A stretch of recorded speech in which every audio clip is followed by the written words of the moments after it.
This is the Fan Morning Show with KB, JB, and Jeff.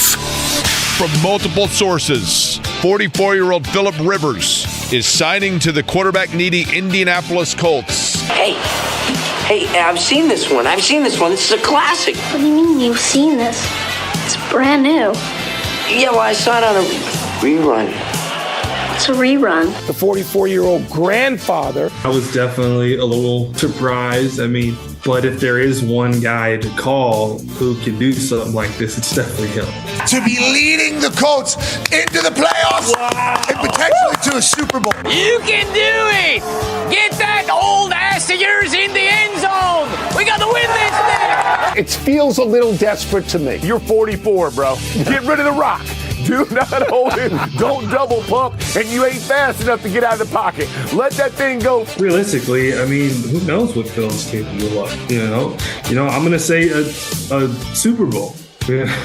That's my realistic. Yeah. We're still in this thing. We are very much alive. Future's now, old man. Gotta get back in time. Wow. Michael Pittman is optimistic and bullish on everything. And welcome into the Twilight Zone, in which Indiana football's the number one ranked team in the nation. Phillip Rivers is coming back from a 5-year hiatus to possibly play for the Indianapolis Colts. We had an Assembly Hall scoring record last night for Indiana. Purdue trying to get back on track against Minnesota later on tonight. Other than that, there is nothing happening in our world, James Boyd. How was it over at West 56th yesterday, my friend? No trip over there just yet. We'll go over there for the first time this week, to see Uncle Phil out on the practice squad. But, Kevin, you noted this immediately. There was no practice today. And then the reported signing of Phillip Rivers happened, and there was a practice today.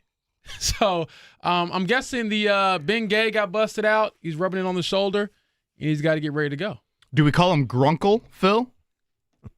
Grandpa, Uncle together? Oh, Lord. Or are we sticking with Uncle Phil? Uncle Phil obviously sounds better. If he's 3 and out, he's Gramps. If he scores a touchdown drive, he's Uncle Phil, right? Yes. I would actually agree with this. Yeah, the James cool Boyd, uncle scores, the grandpa, washed. This is Phillip Rivers' life. We don't have time for Wednesday walkthroughs anymore. We got to get on the practice field. So, yes, the Colts have changed up their practice schedule in the aftermath of Phillip Rivers' arrival, so they will go back to early season. Practice today, practice tomorrow, practice Friday among the changes. So, boy, it is he's no Allen Iverson. Yeah, that is an understatement there. It is it's amazing. You can call it entertaining, call it frightening, call it desperate, call it genius. But here we are, Phillip freaking Rivers, and I expect him to start on Sunday. I know that's the question that a lot of people have asked, but I don't think Phillip Rivers, I don't know, maybe you just need a smoke break from his 10-kid household, but I don't think you hop on a plane and get all the way up here to hold a Microsoft Surface and scratch the back of Brett Rippon. Mark will know this. Phil's got 3 kids crawling all over him, and he hasn't had a break in 6.5 weeks, and he gets that phone call. And before Shane Steichen and Chris Ballard can even finish what they're saying, he's like, when can you get me on the plane? Yes, Let's go. I'll do it for free. Yes, I'll be there. Well, I guess the proof of this is, at first, the reported tryout was supposed to be Tuesday, and then it comes out, oh, no, he was here Monday. So, to your point, Jeff, got rid of the family pretty quick. Old men are on time, usually. They usually are on time. What if I told you on August 10th, Phillip Rivers will start more games for the Indianapolis Colts this year than Anthony Richardson? I would think you smacked your head relatively hard. Yeah, I would think that you would be in concussion protocol at that point in time. I would think that you have done another drug deal in the parking lot, like you did for the Rick Carlisle T-shirt. Kevin's on that dust again. Oh, boy. Yeah, I definitely will be questioning things. But at this point, I think I come around to it. I wrote this yesterday, and it actually went live this morning. I was walking in. But I don't necessarily view this through the same out-of-the-box lens as the Jeff Saturday hiring. I know he mentioned that. I believe he went on the Rich Eisen show yesterday, and he said, oh, this is like me walking in there. No, it is not. Granted, you had no coaching experience at the pro or college level. At least Phillip Rivers has played in the NFL. He does know several of the teams. For almost 2 decades. Several of the teammates, actually, because they're still playing. Yeah. So from that perspective, there's football reasons I can squint my eyes and say, okay, I can see what you're trying to do where the Jeff Saturday one was like, this will never work. So this might not ever work either, but at least, again, football reasons, there are some. You asked a question yesterday, Kevin, which I think is really the key question. Like, what is Shane Steichen going to get out of all of these guys that he might be looking for as potential starting quarterbacks in this particular circumstance, where you're either going to go get a guy off the street that's not a starting level quarterback anyway, and the guy that you have that you could elevate, you're not clearly all that confident in. As somebody wrote on Twitter yesterday, like, I feel offended for Brett Rippon right now. But my point is, you're Shane Steichen, you're sitting there, you're trying to figure out what in the world are we going to do. You've been having these weekly conversations about your offense with a guy who has run your offense in the past. And what is Shane Steichen? You asked the question yesterday, what's Shane Steichen looking for? Somebody who can just operate his offense, right? Now, can he stand up to the physical rigors of the NFL? We don't know any of that. What's the arm look like after 5 years? Don't know. But cerebrally, intellectually, at least Shane Steichen knows I can get a guy under center there that when he gets the ball in his hands has a really good idea what that defense wants to do and knows exactly where my guys are going to be. That's where you're at, right?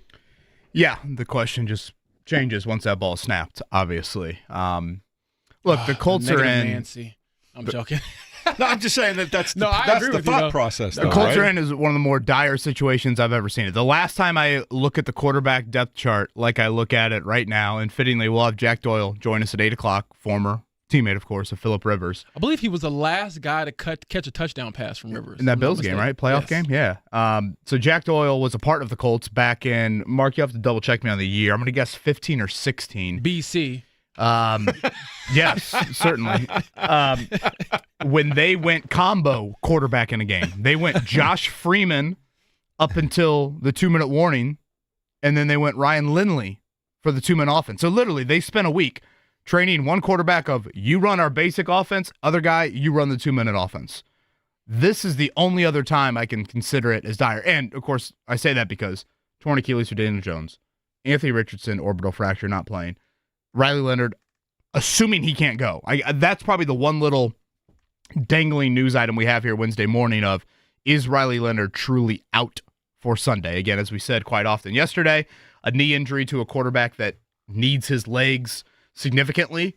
To like Riley Leonard playing quarterback and Phillip Rivers playing quarterback are two different guys in terms of their legs. Phillip Rivers played a playoff game on a torn ACL. Riley Leonard's not playing a game on a torn ACL. Nothing against his toughness, but that's just not how he is as a quarterback.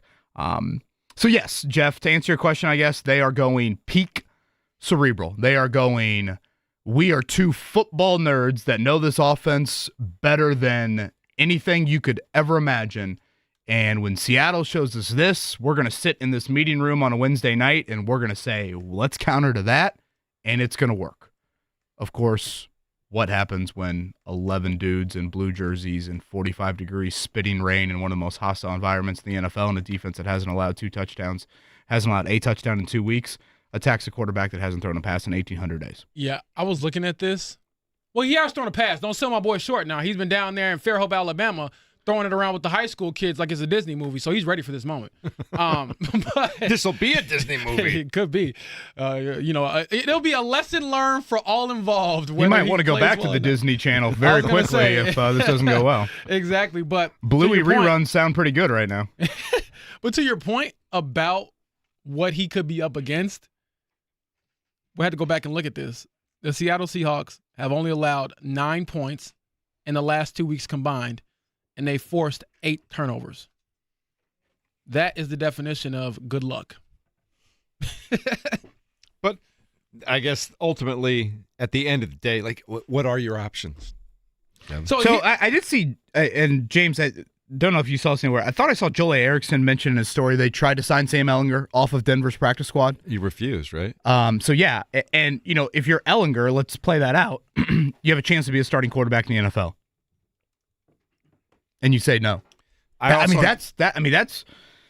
I also understood. It's quite the statement of like, wow, what you think of the Colts situation. Now, if you're Ehlinger, you had your cup of coffee here. You did start for this franchise. You are being thrown into quite the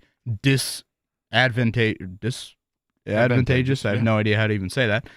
Not a great scenario is probably the simplest way to put it. And with Denver, for what it's worth, he is on a team that might win it all. Now, granted, he's the third quarterback and not going to see playing time, you would think, but those are the types of conversations we've had. I mean, we read off the practice squad quarterback list yesterday. It's a dire group. So, yeah. From what I understand, too, the Colts are not the first team that Sam Ehlinger has said no to. Oh, yeah, really? Yeah.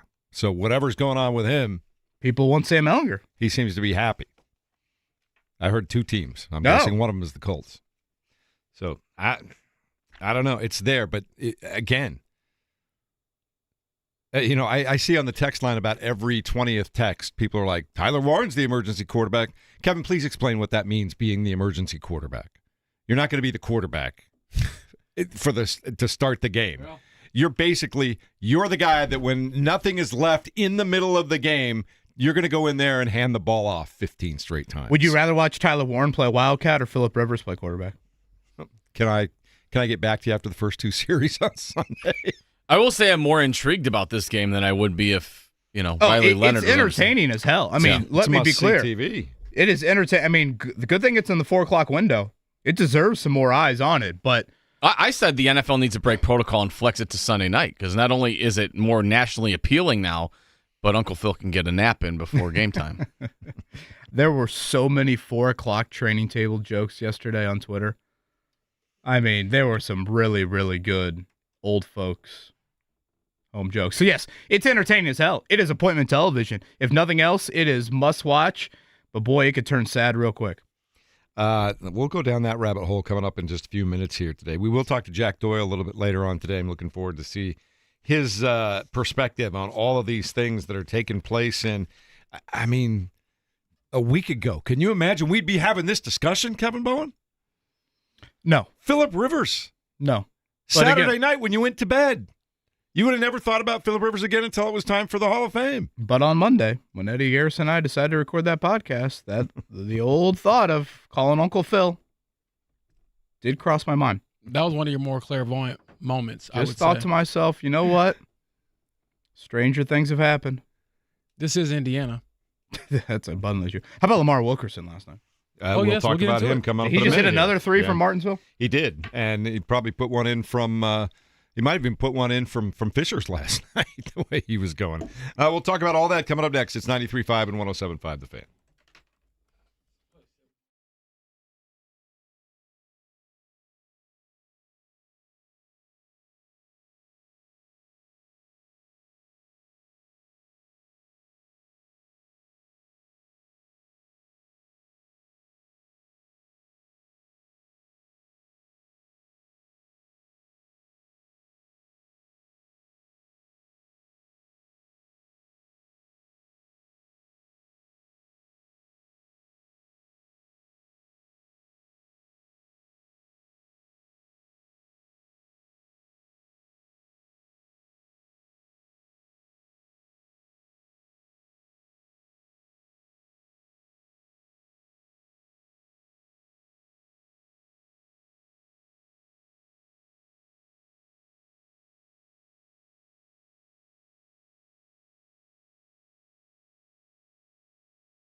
Good morning, everyone, including, once again, the Philip Rivers family in Colts Nation as we start a Wednesday morning here. He has officially been signed to the practice squad at this point in time. What does that mean, Kevin Bowen, moving forward? Is that just procedural at this point? Well, not officially yet, so we will wait. Again, final word, but that is, of course, the expectation. Yeah, practice squad thought is obviously you see how the week plays out, and then, again, the NFL has changed the rules a few years ago where you can elevate guys from the practice squad 2 a week to your active roster. You can do that 3 times over the course of the season. For example, the Colts did it last week with their kicker, Blake Groupie. So I think that is some of the thought here. See how Philip Rivers performs in practice, which, again, they've changed up their practice schedule. They're not messing around. The 44-year-old's back in the building. No time for Wednesday walkthroughs. They'll practice today. And for those who've been very busy and haven't had time to think about this or learn much about it, what's the appeal of Philip Rivers after not playing football for 5 years to come back and play for Shane Steichen and the Colts, James Boyd?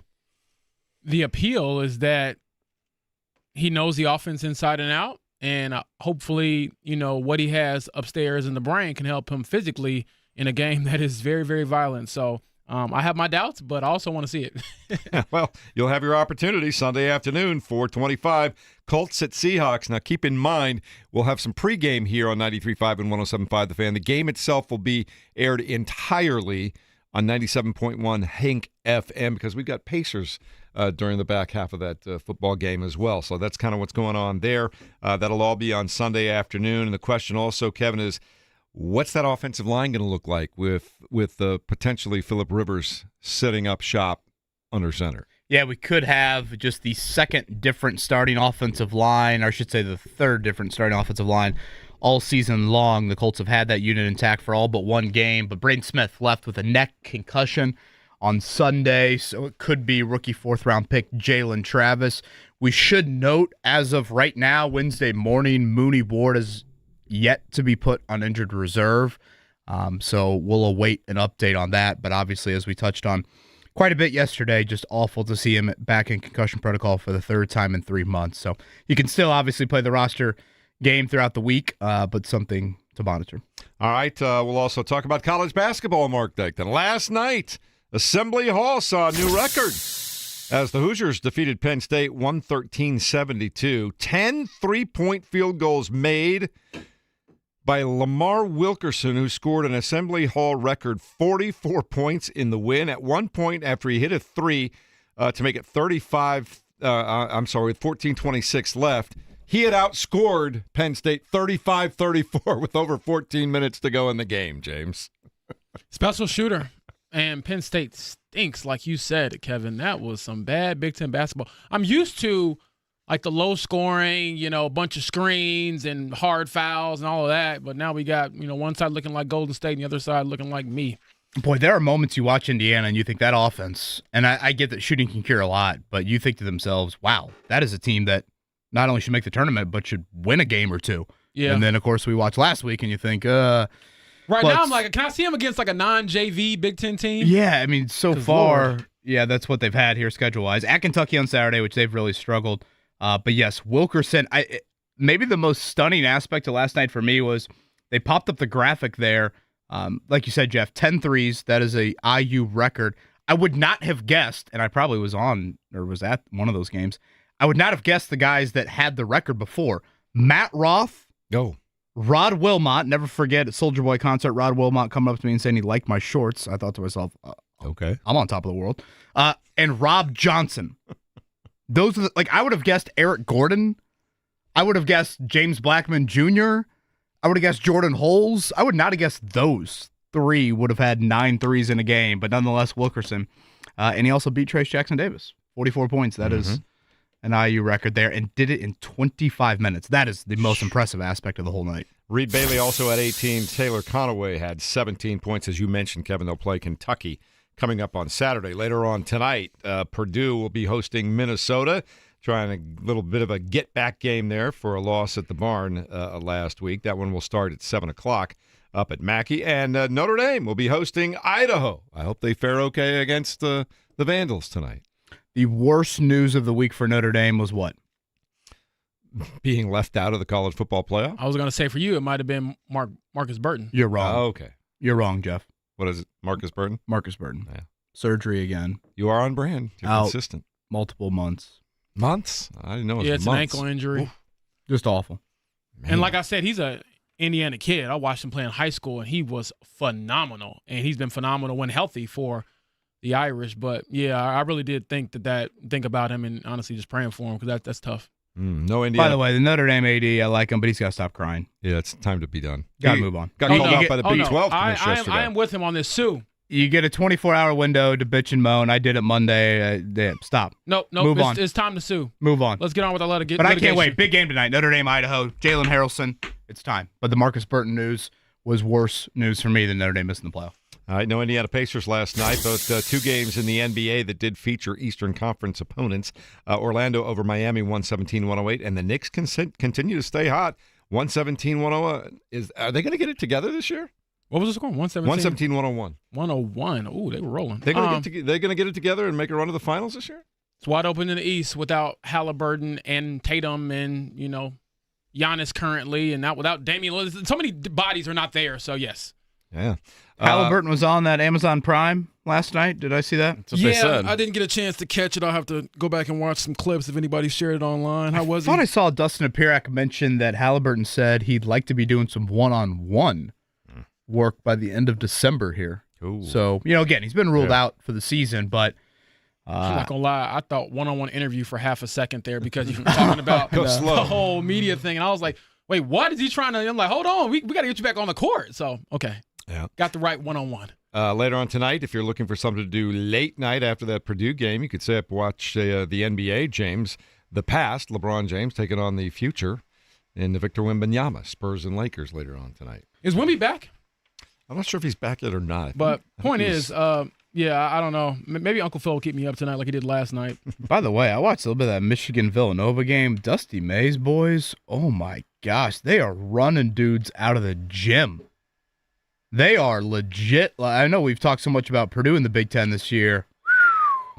That Michigan bunch, they look really good. Was it BYU, the one on the buzzer beater? Yeah, BYU, the buzzer beater. AJ DeBanza looked awesome in front of, I would assume, a lot of NBA eyes. I looked at him and I was like, man, he wouldn't look bad in the Pacers uniform, but they've won too many games now to really be in But that again, conversation. lottery odds don't change for the first 4 picks. This is true, but I don't even know if the Pacers will have a top 4 worst record. They're rolling right now. They have one 4 of 6. 4 of 6. Did you guys see any of those reports surfacing out there that the Pacers could be looking to trade for a center? Did you see any of those I over the last 24 hours? see that from Shams Charania of ESPN, the NBA insider, but yeah, I was too busy looking at Uncle Phil. I was like, not now, Shams. We got real news to take care of. You're the first guy in history that said, put a finger up and said, not now, Shams. Just saying. All right, Jack Doyle coming up top of the hour. We'll talk to him about Phil Rivers coming back. He knows a little bit about Phil Rivers. And we'll take more of your thoughts and phone calls throughout the morning at 239-1070. Also on the text line, 239-1070. It's all straight ahead.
Oh, it's a new anthem for over 40s everywhere.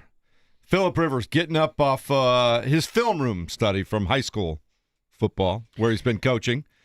The same offense, Kevin. Weekly conversations about the nuances and the wrinkles of the offense with Shane Steichen. Without those weekly phone calls, are we here today?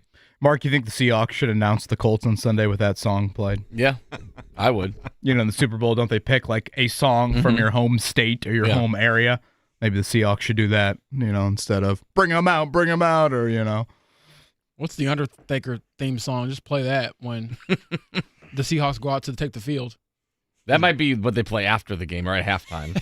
The Colts first quarter break. The Colts did bring in another quarterback yesterday besides Grunkle Phil, and I'd never heard of this dude before yesterday. Seth Hennigan, am I saying that right? Don't know. Undrafted free agent out of Memphis. He spent time with the Jacksonville Jaguars during the offseason, and I believe the first month of the season on their practice squad. So from an official, in-person, eyes-on dudes that play quarterback, Philip Rivers at 44 and Seth Hennigan at 24, or however the hell old he is. That's it, but nothing with Hennigan. So as of right now, Wednesday, they'll practice here in a few hours. Phil Rivers, Brett Rippon, your two healthy quarterbacks. We'll see about Riley Leonard. I'm looking at it right now. The Seahawks are now 13.5-point favorites, James Boyd. It's a rising number. It was 3.5 this time last week. I just checked our athletic playoff simulator or model, and they project that the Colts have a 20% chance to make the playoffs. I wonder if that change is good or bad when if Uncle Phil gets activated for the game. You can pick one of the 4 words to describe this move. One of the 4. Desperate, entertaining, frightening, genius. Entertaining. Desperate. Entertaining. Well, for a morning show, it's greatly entertaining. But well, no, because even desperate. the second half of that Jaguars game, I was checking out because I'm like, what is this season about to be? And I'm thinking like long-term future and all that stuff. Riley Leonard didn't give you a little bit Leonard didn't But he wasn't awful.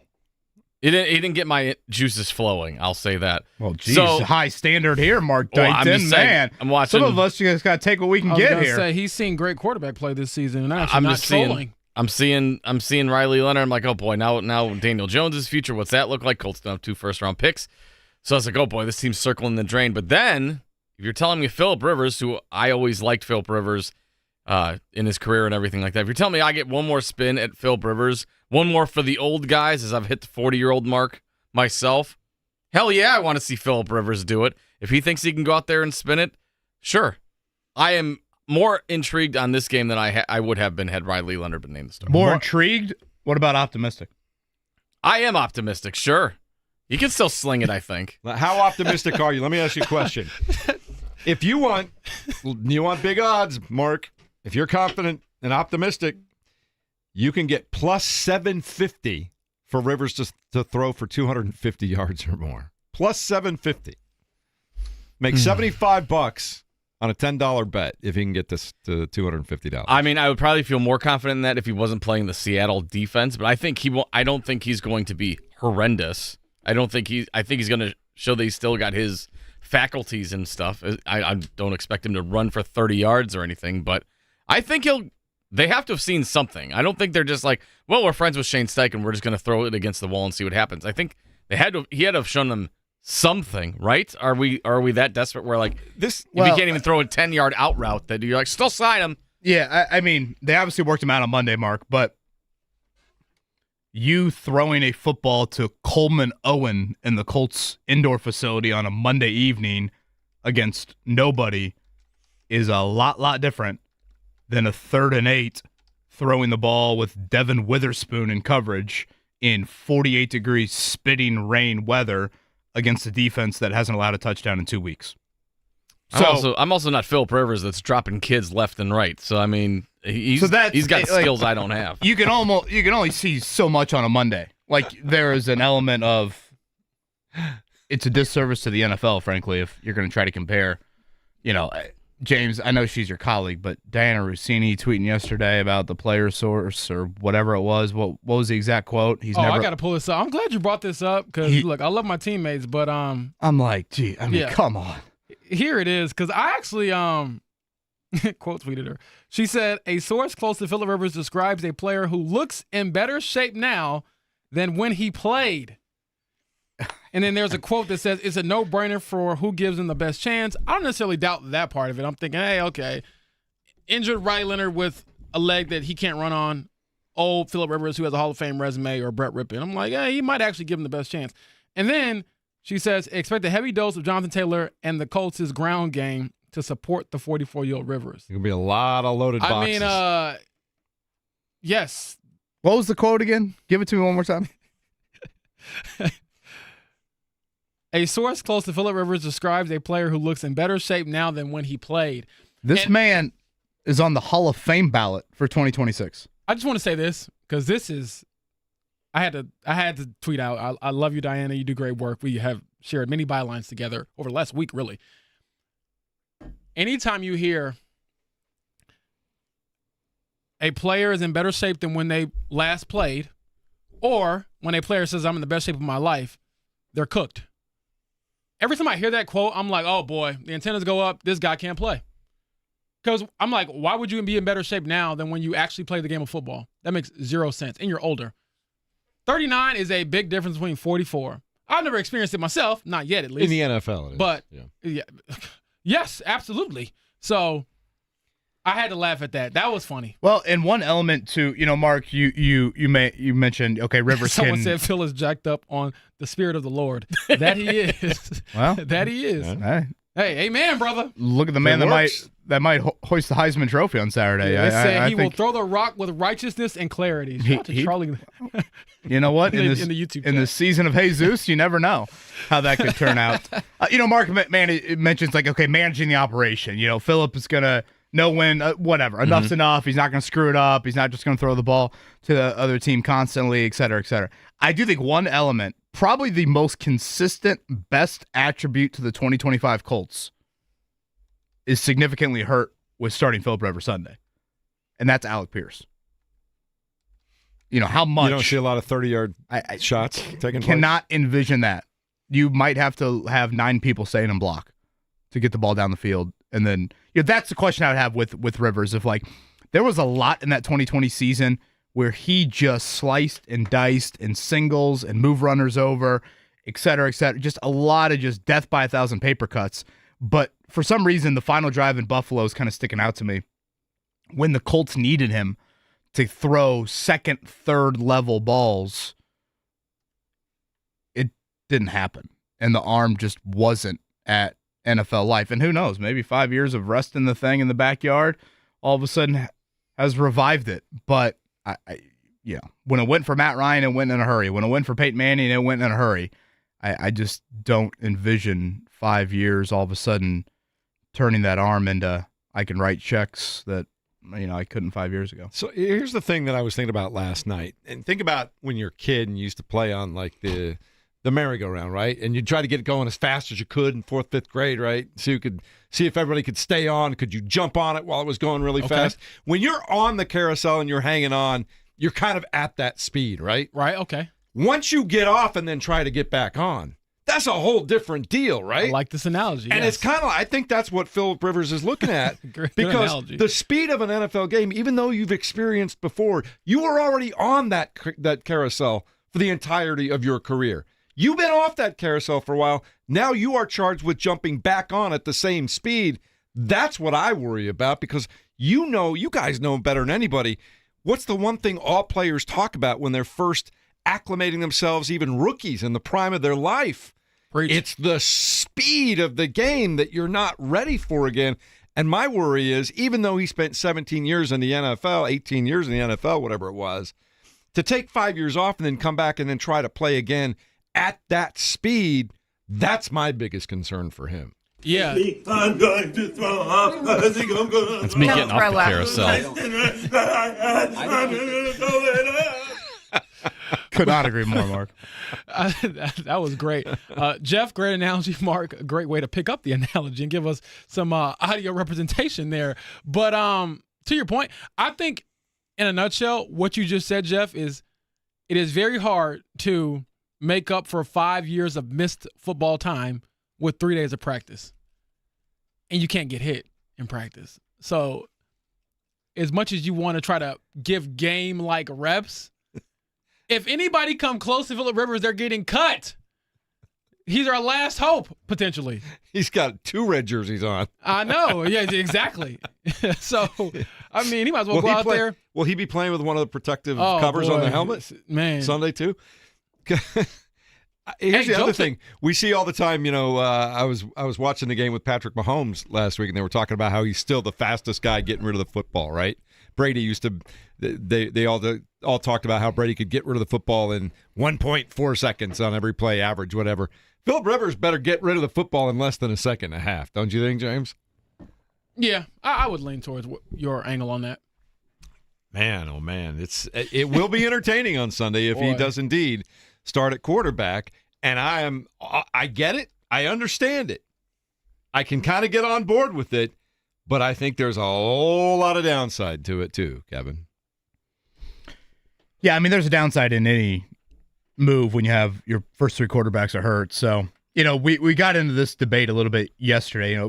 We had several people reach out and say, this is embarrassing. And to me, embarrassing is, not winning the easiest division in the AFC for 10 years and one of the longest playoff droughts in the NFL currently and the longest this franchise has experienced in 30 years and, 2-8 against the Texans and the Jaguars over the last 3 years. That, to me, is embarrassing. Right now, you are desperate. I mean, that is you can make the case when they fired Frank Reich and hired Jeff Saturday, they weren't desperate. James, I forget what the record exactly was, but I believe it was 500 or right there. They were still in it at that point of the season, and you still had over half of the year left. When they hired Jeff Saturday, yeah, they were 3-5-1. What was it 3-5-1? Yeah. For some reason, I thought it was 3-4-1. But no, you're fine. I always mess it up because they were 3-2-1. Then they slide 2 games, and then go from there. The big man said, "Bring me my former center as the coach." This to me is when you are at week 15 of the season and you're 1, 2, 3 on the quarterback depth chart is hurt. The trade deadline is over. You have reportedly, I guess, guys on other practice squads declining to join your team. There's only so much you can do. I mean, right now we are literally debating Brett Rippon or Phillip Rivers. That's pretty much what we're debating. And again, to fill people in on who Brett Rippon is, joined the Colts practice squad in the days after Anthony Richardson got hurt, has been with the team for 2 months, hasn't thrown a pass in an NFL game since 2023, and has started a handful of games in his career. 4 games, 4 starts, 2-2 as a starter. How old is he? 28? 29. 29. But for his career, he's thrown 4 touchdown passes and 9 interceptions. So that's what you are pretty much debating. Should they start Brett Rippon? He was a Seattle Seahawk at one point. Or should they start Phillip Rivers? Bless you, Mark. Thank you. Check the text line, 239-1070. Mike A. says, and he's got pictures for proof. Oh, boy. Bought 4 tickets to this game in September. This was in line to be one of the best games of the NFL season before we went on the losing streak and lost DJ. Me and 3 friends go to one away game every year. This is about to be a long flight home, although he described it a different way. Keep us in your prayers, LOL. I do think it's one of the best atmospheres, best stadiums in the league. And I remember, I think it was last time the Colts were there, Jacoby Brissett starting on Sunday Night Football, and Deshaun Bond, the Warren Central product at center, and it was kind of a game for a while there. I think Seattle pulled it out in the end, but the Colts were definitely in it. I'm seeing a lot of pull-out jokes here. I'm not totally following these. Was that related to Notre Dame or Phillip Rivers? I was going to say, that's why you got 3 kids. Believe Phillip Rivers. I'm not really. You guys might have to educate me during the break on that. Yeah. Mark, I'll start drawing on the whiteboard. You and Mark can have all kinds of discussions on that. Jack Doyle in 10, and as James pointed out earlier, the last man to catch a touchdown pass, and Mark, and a 2-point conversion from Phillip Rivers. Back-to-back plays. Yeah, the old octopus. Well, that's what it's called. I guess it is so. today. I saw a video about it from the Buccaneers, I believe, early in the season, and they were asking all the players on the team, what do they call that? And I guess it's called an octopus. I've never heard that. I assume in reference to 8 points. Yes. Yeah, makes sense.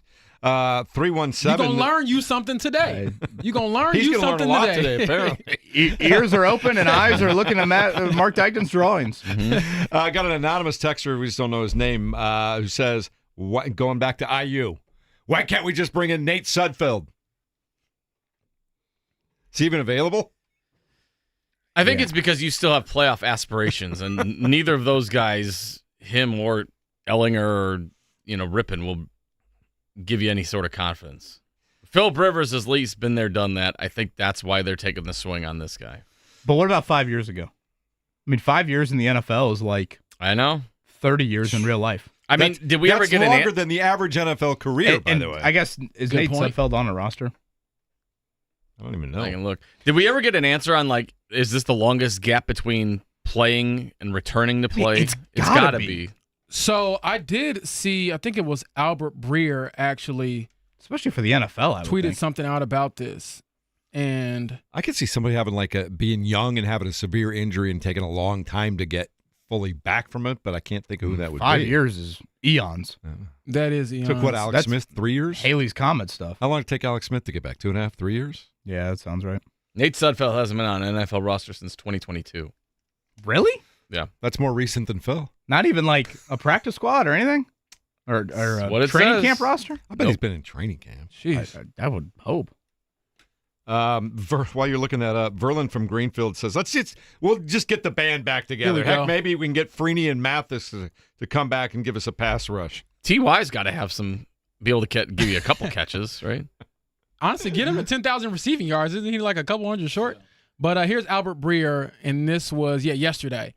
Obviously, what Philip Rivers is doing is rare, but it's not unprecedented. In 1998, 44-year-old Steve DeBerg came out of retirement after 5 years away and signed a one-year deal with the Falcons. He even started a game, a 28-3 loss to the Jets, for the Super Bowl-bound Atlanta Falcons. Nate Sudfeld, 49ers training camp this year, looks like. There you go. I will say this, though. I believe this Steve DeBerg guy had a chance to actually prepare for the season and went into it perhaps as someone who was available from the start of it, not with 4 games to go. I don't care who the hell's under center Sunday. You got to revive this run game.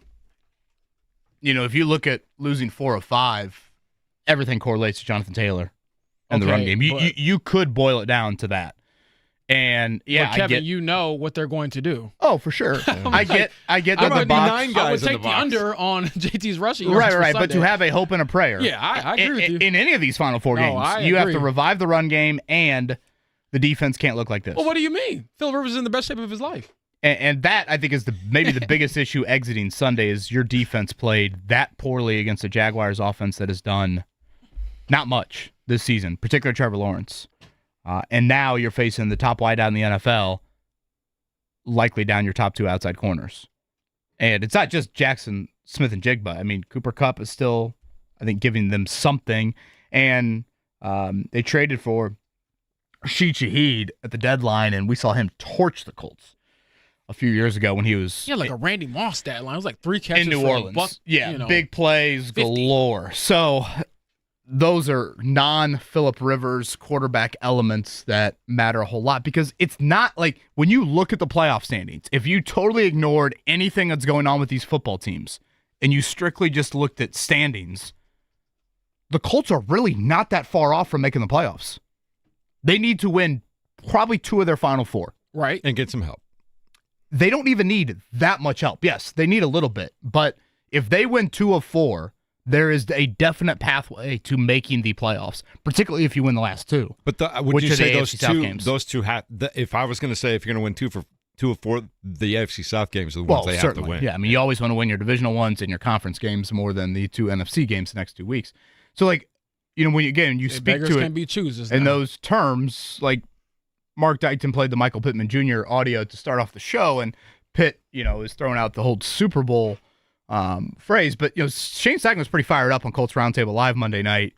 And clearly he had walked out of that Monday team meeting imploring to his football team, we've lost 4 or 5. We're reeling physically. But, guys, we are also 8-5. And if you look at it, if we win 2 of 4, we're probably going to be one of the 7 teams. Which, again, like when you say that in a vacuum, it doesn't sound that ludicrous. Now, when you walk out of the room and you open yourself up to reality, and where we literally have debated for the last hour, Brett Rippon, a hurt Riley Leonard, and Philip frickin' Rivers, then winning 2 of 4 sounds a little bit more daunting. Here's the other thing I was just thinking, too. If you go 2-2, it makes you 10-7, right? That means you've gone from 7-1, and then you lose 6 of your last 9. Hey, at this point, you're just trying to get in. I will say this, though, and I can tease it for after we talk to Mr. Jack Doyle, but there's one factor I think that we're kind of glossing over when it comes to this QB thing. All right. We'll look forward to hearing that from James Boyd. It's the Fan Mark Show with Kevin Bowman, James Boyd, Mark Dykton, who is at his ever-loving best today, because this just can't get any juicier for you, can it? Well, Kevin's about to learn some. Oh, boy. Some biology here. Jack Doyle next on 93.5 and 107.5 The Fan.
This is the Fan Morning Show with KB, JB, and Jeff. The Colts aren't dead yet. They're inside the 30-yard line of Buffalo.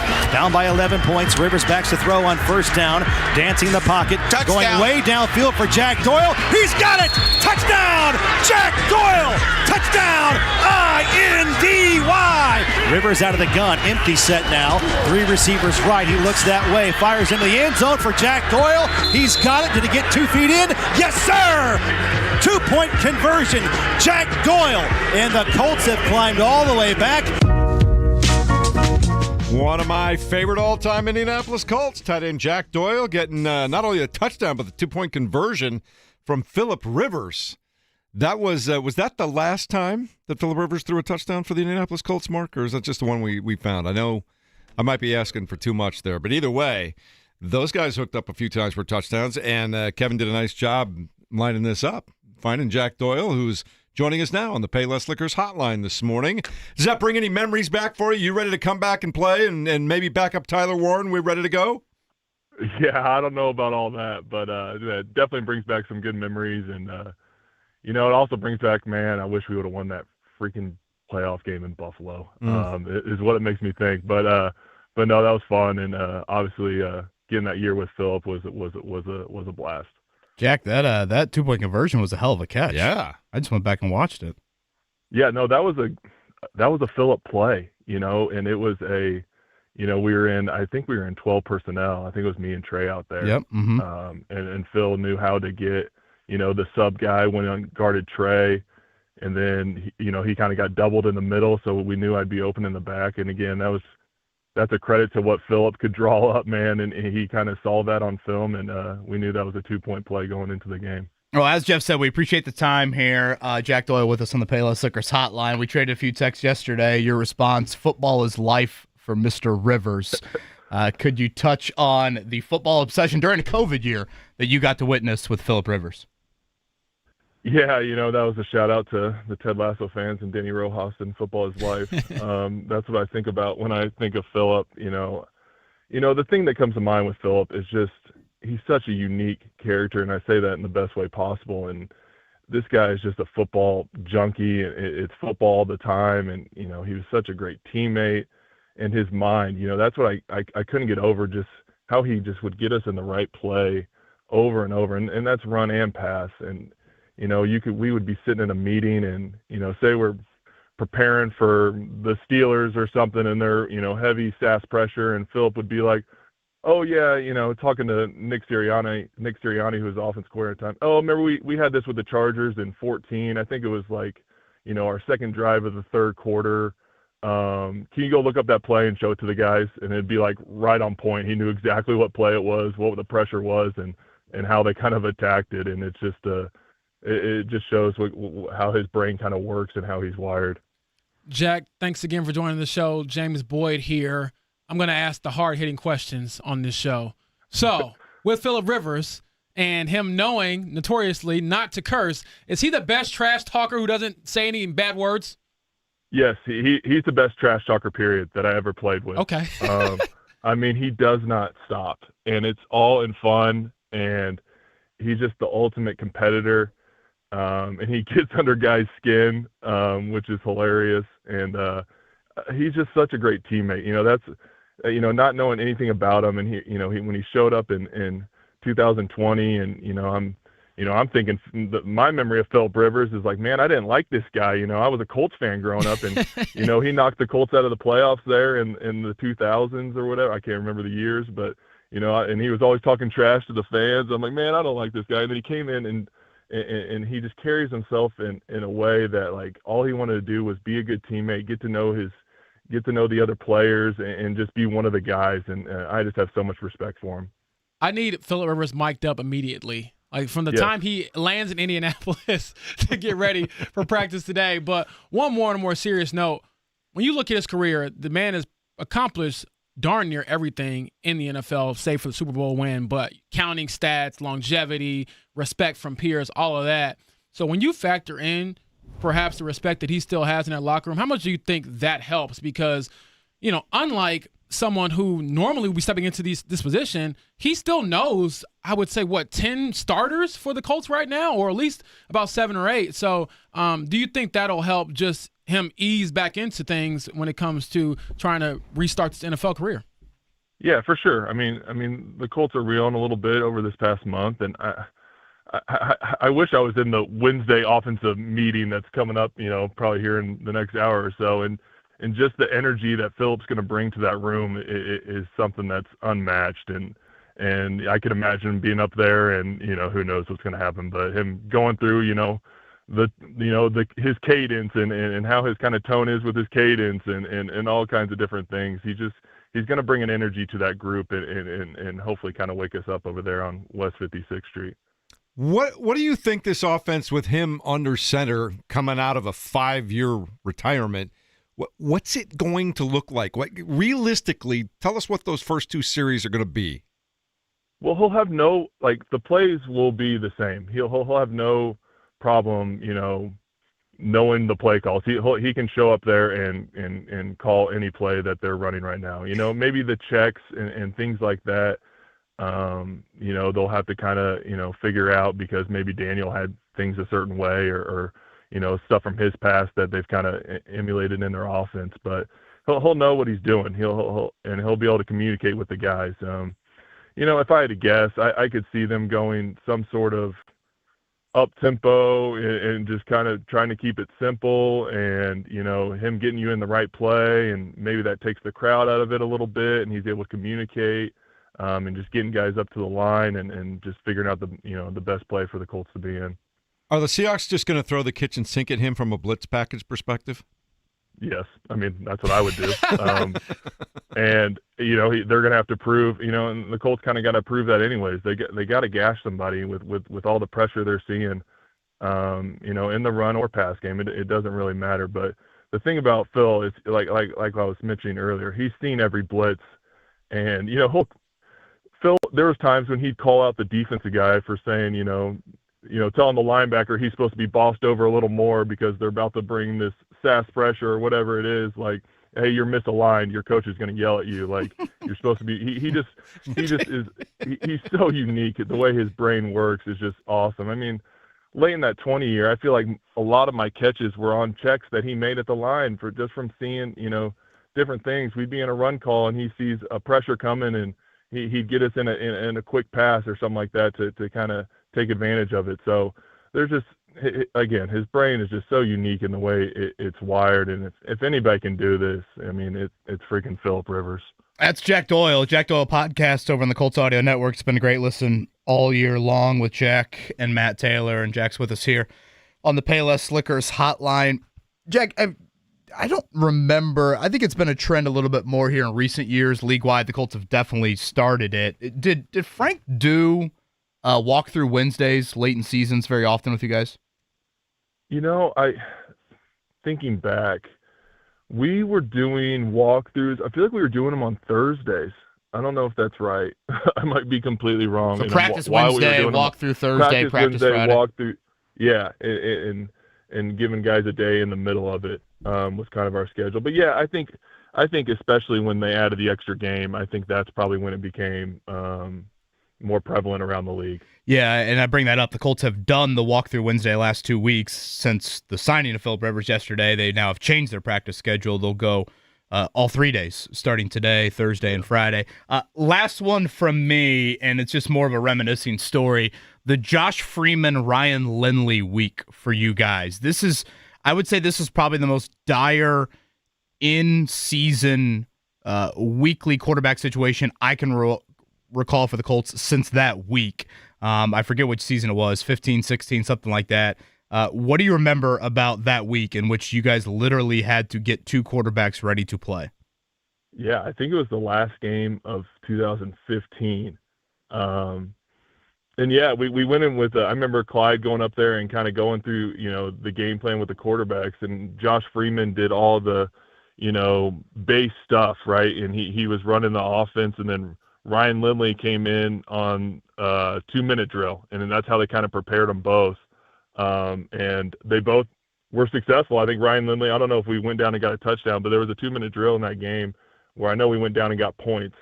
So yeah, it worked out well. But the thing that I remember most is it was late in the year, and obviously we had lost Andrew, and then I think we had lost, and then Matt got hurt down in Miami the game before. And you kind of walk in there with your head's kind of hanging low, and then you kind of get woken back up by this new plan, and everyone's kind of rejuvenized, and you go out there and just play football and see what happens. So hopefully Philip can have that kind of effect on the locker room coming in today. Last thing I got to know, Jack, honestly, after you heard about this last night, you and any of your former teammates have any kind of a text chain going on about, can you believe this, or anything like that? Yeah, I was texting with Mo Alley Cox yesterday, and I was just like, Mo, you could write a book on your story as a Colts player. I mean, all the stuff that's kind of gone on with obviously Andrew's retirement, and Jeff Saturday coming in to coach, and then now this. I mean, he's been through it in his career. But man, it's going to be a heck of a. I have no reason to doubt Philip Rivers. I know there's people saying, some people are laughing at this, calling it crazy, all that fun stuff. But Philip's got to prove to me that he can't do it, because I won't doubt that man for 1 second. Good stuff, Jack. Thanks for joining us. We appreciate that. You're teaching high school right now, right? Middle school. Middle school. I'm right. off today though, just Monday, Fridays. Sounds good. Enjoy it. We'll talk to you soon. Right. Thanks, Jack. Thanks, guys. There you go, Jack Doyle. And I think I know the answer to this, but I remind you went to high school with him, correct? Yes, correct. Yeah. Mm-hmm. Good stuff. Great human. I have enjoyed the Jack Doyle podcast this year, him and Matt Taylor. It's been a fun listen. They have over there on the Colts Audio Network. And I think, he kind of got to some of the points about, okay, if this is going to work, how? He mentions the up-tempo, potentially. Let Philip kind of manage everything at the line of scrimmage. Honestly, you might take some of the Shane Steichen calling reins off with Philip Rivers. Hey, Phil, this is what we're thinking. Let's go a little up-tempo. Let's try to quiet the crowd. Let's try to get defense hands on the hips if possible. And, whatever. Here's half a dozen play calls. Operate as you please. And, Jack's just little anecdotes there. The 2-point conversion call that Mark played to lead off the interview, that is the last time Philip Rivers thrown a touchdown or a 2-point conversion in a game was to Jack Doyle in that Bills game. And it's funny, I just went back and watched that play on YouTube. You can see Philip Rivers, in 12 personnel as Jack exactly lined out. Trey Burton's going one way, and you see Buffalo react to it, and he's got Jack, I believe, on a linebacker, and boom, you're going to take that matchup, and Jack wins it, and you have a huge 2-point conversion on that play. And, how many catches did he have in that season where he just told us it was because of Rivers' check? So that's what you're banking on. You are banking on mental acumen to the nth degree, but of course, that gets you how far? That's the question you have. I think it's how interesting far does that get you? That he brought up the up-tempo. I wonder, and James, if he has that much of a command of the offense, and you talk about the mental acumen, maybe the best defense for yourself offensively to keep Seattle at bay is to go not just up-tempo, maybe just go no huddle. Make checks and calls at the line. If he can do that, that keeps a lot of substitutions off the field. It keeps Seattle a little bit off balance. It gets them not being able to reorganize every huddle. Yeah, I don't hate the theory, but the other side of it is you also have to get the other guys up to speed. Like, you're not speaking the same language right now that you did back in 2020. Well, Philip's got to meet them. Like, this is not a normal quarterback walking in here. He's got to get up to speed. There's no way you make this move. You have enough physical questions about Philip Rivers. There is no way you make this move with thinking Philip's not going to be able to be mentally he's got to catch up with them. Yeah, but I still think that there is an element of a two-way street there where the little nuances you had before when you had an entire season to build chemistry with guys is not there. I don't care how much film you've watched, how much you know the offense. You have never played with Alec Pierce before. You've never played with Josh Downs before. You never played with Tyler Warren before. Obviously, these are good problems to have. If you're returning to an NFL team, there's certainly worse pass catchers you can have. But that's my point there, is that I get that he might be the most well-versed and studied guy when it comes to NFL offenses. He still has not played with these dudes. And I don't know how much you can go up tempo and no huddle and all of that in a matter of days. And even if you are capable of doing that, there is still what he has a case of, OLD. So I don't care how quick you are and, how cerebral you might be. Boy, there's a lot of players who could think the game out. Hell, Michael Jordan will still probably be playing if he could physically do it because he could think the game out. He's a killer. But I just don't think that that's necessarily a realistic approach. But at this point, realistic is probably out the window, and you're just trying to see, throwing stuff at the wall, see what sticks, and see what can work. Yeah, I mean, if that fastball, which I don't think we ever looked at the Phillip Rivers velocity, especially late in his career, and thought it was that's my biggest concern too. We didn't think it was Aroldis Chapman. Call it Greg Maddux. Yeah. Okay. If that fastball has lost any miles per hour, now all of a sudden, one of, if not the best defense in the league. Just to reiterate everybody what Seattle's done, they have not allowed a touchdown in the last 2 games. I mean, they are one of the best defenses, bar none, in the league, no matter how you slice and dice it. And I would argue that environment is one of the most hostile to play in the league. So if the 3rd and 6 window, if old Phillip Rivers used to throw at 81 miles per hour and that thing comes in at 71, that might not seem like a big difference. But if that DB is able to get one hand in there and that ball's tipped up in the air, now all of a sudden, where are you? Those are the questions. And movement. I get we poke fun at. I literally spit up my coffee yesterday when I got an email about prop bets for Phillip Rivers for Sunday. And one of the prop bets was, will Phillip Rivers end the game with more grandchildren or rushing yards? I'd go grandchildren. That's one, right? He has un grandchild. And again, sacks do not count for rushing yards. So the old QB sneak going to happen a couple times? Will Uncle Phil have a QB sneaker too? But in all seriousness, you could be looking at a rookie right tackle. So that's the element that I was talking about earlier. We've already called him a statue. And if that pocket movement is, if you called it 2% with a healthy Phillip Rivers, if that's at 0, as weird as that might sound, then every time there's a little bit of a muddy pocket, which we've seen some lately, is he just going down the fetal position? That's the other factor that I was teasing earlier is Jalen Travis. He's stepping in a humongous role when it comes to where your team is at this point in the season, the opponent you're going to face, and oh, by the way, we have a new quarterback coming in. So as much as we've talked about how Rivers has to get up to speed, sorry for misspeaking, but when you look at Jalen Travis, he also has to get up to speed when it comes to what the Colts want to do. And I'm not saying he can't, be successful, but boy, this is stepping out of high school stats class and going up to AP calculus in college or something. The Seattle Seahawks will certainly try to exploit him as well. James, I know you want to get to that tease that you had a little bit earlier about the Colts quarterback. There you go. Situation. Oh, that was it? Yeah. Okay.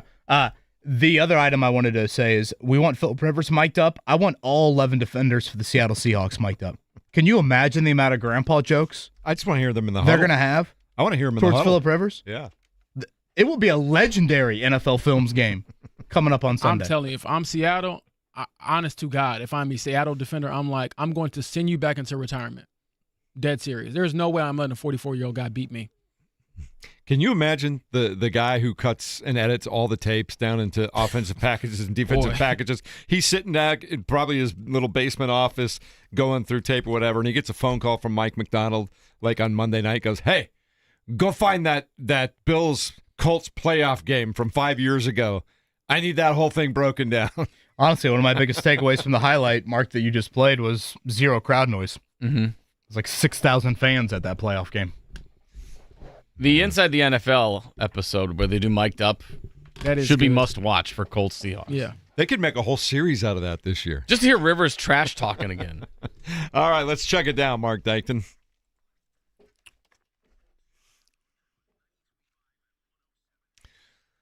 Oh, we've been talking about it nonstop over the last, 24 hours or so here on this radio station, but it appears to be a reality.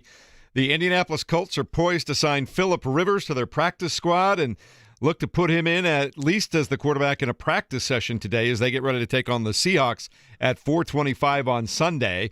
You mentioned, Kevin, yesterday that usually it's a walkthrough Wednesday. They have changed that to a full practice today.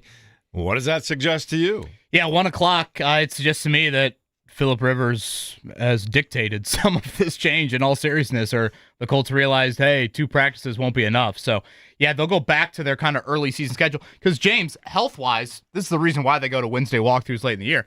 Health-wise, I think it's the most banged up they've been all year.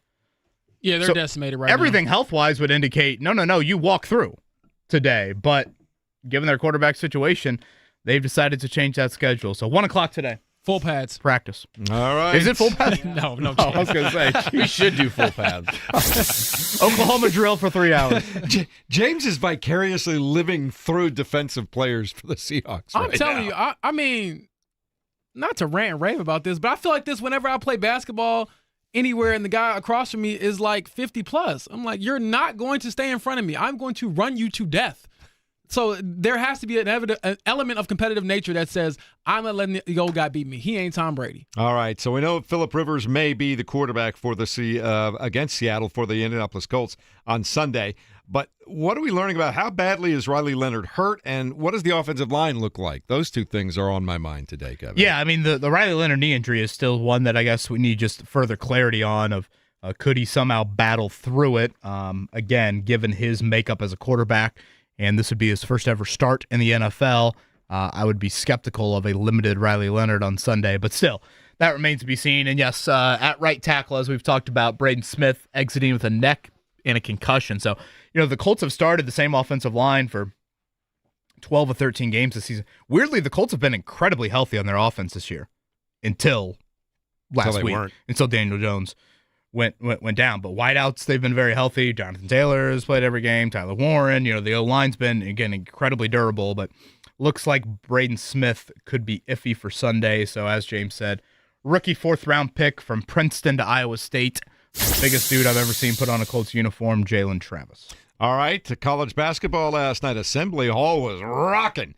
Indiana Big Ten matchup against Penn State. Yeah, Penn State's not that great. Still, Indiana wins it 113-72, and my, oh my, Lamar Wilkerson sets an Assembly Hall scoring record with 44 points, also a record for all of Indiana. Homer roared 10 3-point field goals made. He was 10 of 15.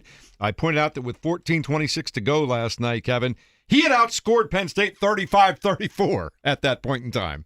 Yeah, easily, one of, the greatest scoring performance we've ever seen in an Indiana uniform. I mentioned this earlier in the show. I was shocked when they showed up the graphic during the contest as he hit 3 after 3 after 3 that the all-time three-pointers made in a game for Indiana was Matt Roth, Rod Wilmot, and Rob Johnson. Like I said earlier, I would have guessed Eric Gordon or James Blackman Jr. or Jordan Halls, but man, Lamar Wilkerson can fill it up. And again, IU has this firepower of yes, they've obviously had issues this season, but they are capable of just producing some unbelievable offensive nights. And certainly last night was one of them. The most points they've scored in a Big Ten game since 1990. And they will be playing Kentucky on Saturday. It's been tough go for Mark Pope down there so far, too. This is a chance to really get on him. Kentucky's best win is Valpo. Shout out to the Beacons. Give a shout out to another Hoosier, Kyle Schwarber, getting a bag from the Philadelphia Phillies yesterday. 5 years, $150 million, coming off a career-high 56 home run, 132 RBI season. Good for him. Go. Also, coming up later on tonight, college basketball. Purdue will be hosting Minnesota. That one starts at 7 o'clock. Notre Dame, same time, will be hosting Idaho this evening. And you've suffered a tough blow with the Notre Dame basketball team lately, too, Kevin. That's why he's wearing the Tito's hat. Yeah, he's just drinking. He's been drinking. Yeah, it's been an awful week. All right. It's been. Hey, seriously though, prayers up for Marcus Burton. Yeah, you guys cackling. Ankle Mark surgery. and Jeff cackling. No, over I'm here. cackling at the Tito's hat. Unbelievable. No, it's at the Tito's hat. That so was all. Disrespectful, you two. Oh, it's a twist everything. Par for the course. Twisting everything. I'm bringing the 7-layer Wish I dip could tonight, say I'm Kev. surprised. He's hearing what he wants to hear again. Jeff, you can't let him get All under I your heard skin was like laughs. that, man. Did I not hear laughs? I was laughing at the joke he made about the Tito's hat and you drinking heavily. Keep learning about the birds and the bees over there. I gave you plenty of drawing material. Heavily is a crazy line in there with Lord have mercy. Let's get to Purdue big favorite right tonight? You would think so. But then how'd that go against Minnesota at the barn? Well, that was Indiana. Yeah, Indiana. I'm sorry, Indiana. That's right. That did surprise me, though. Were you surprised that Indiana lost in Minnesota up there? Yeah. I don't Very think surprised. Minnesota's any good. Yeah, they're 20.5 point favorites. Is it 20? 20.5. So I'd open up It's a good get right game.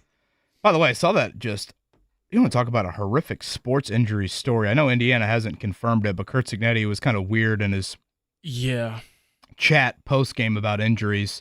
I saw the video making the rounds yesterday of Stephen Daly, Indiana's, I'd say, star pass rusher and defensive end, has had an outstanding season for him. The video shows him literally trying to high-five fans after the game at Lucas Oil Stadium on Saturday, and he goes down with what looks to be some sort of knee injury, I believe was carted off during the celebration. And again, I don't want to play the internet rumor mill too much, but I think Kurt Cignetti is not or shying away from addressing it in post-game or, press conferences, but some reports that he could be out for the playoffs. That looked weird. Because you're right, he's along behind the end zone there. Fans are leaning over to get a high five, and he's kind of giving a high five, and all of a sudden you can see that buckle just a little bit. He comes up limping. Horrific. I mean, honestly, in the state of Indiana injuries that we've had over the last months, years, that one might take the cake considering how it happened.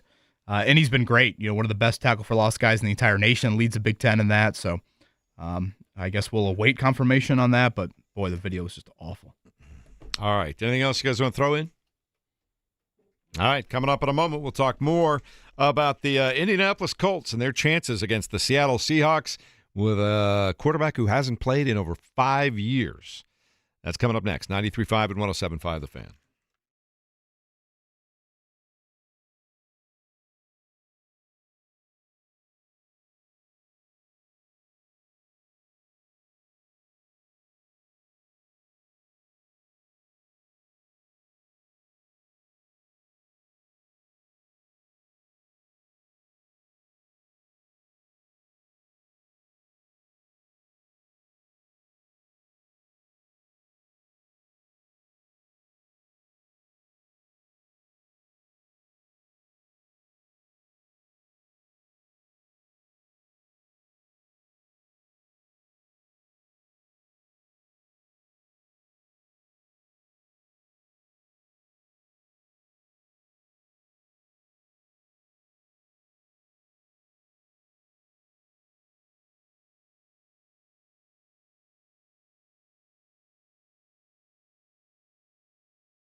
This is top song of 1981, the year Philip Rivers was born.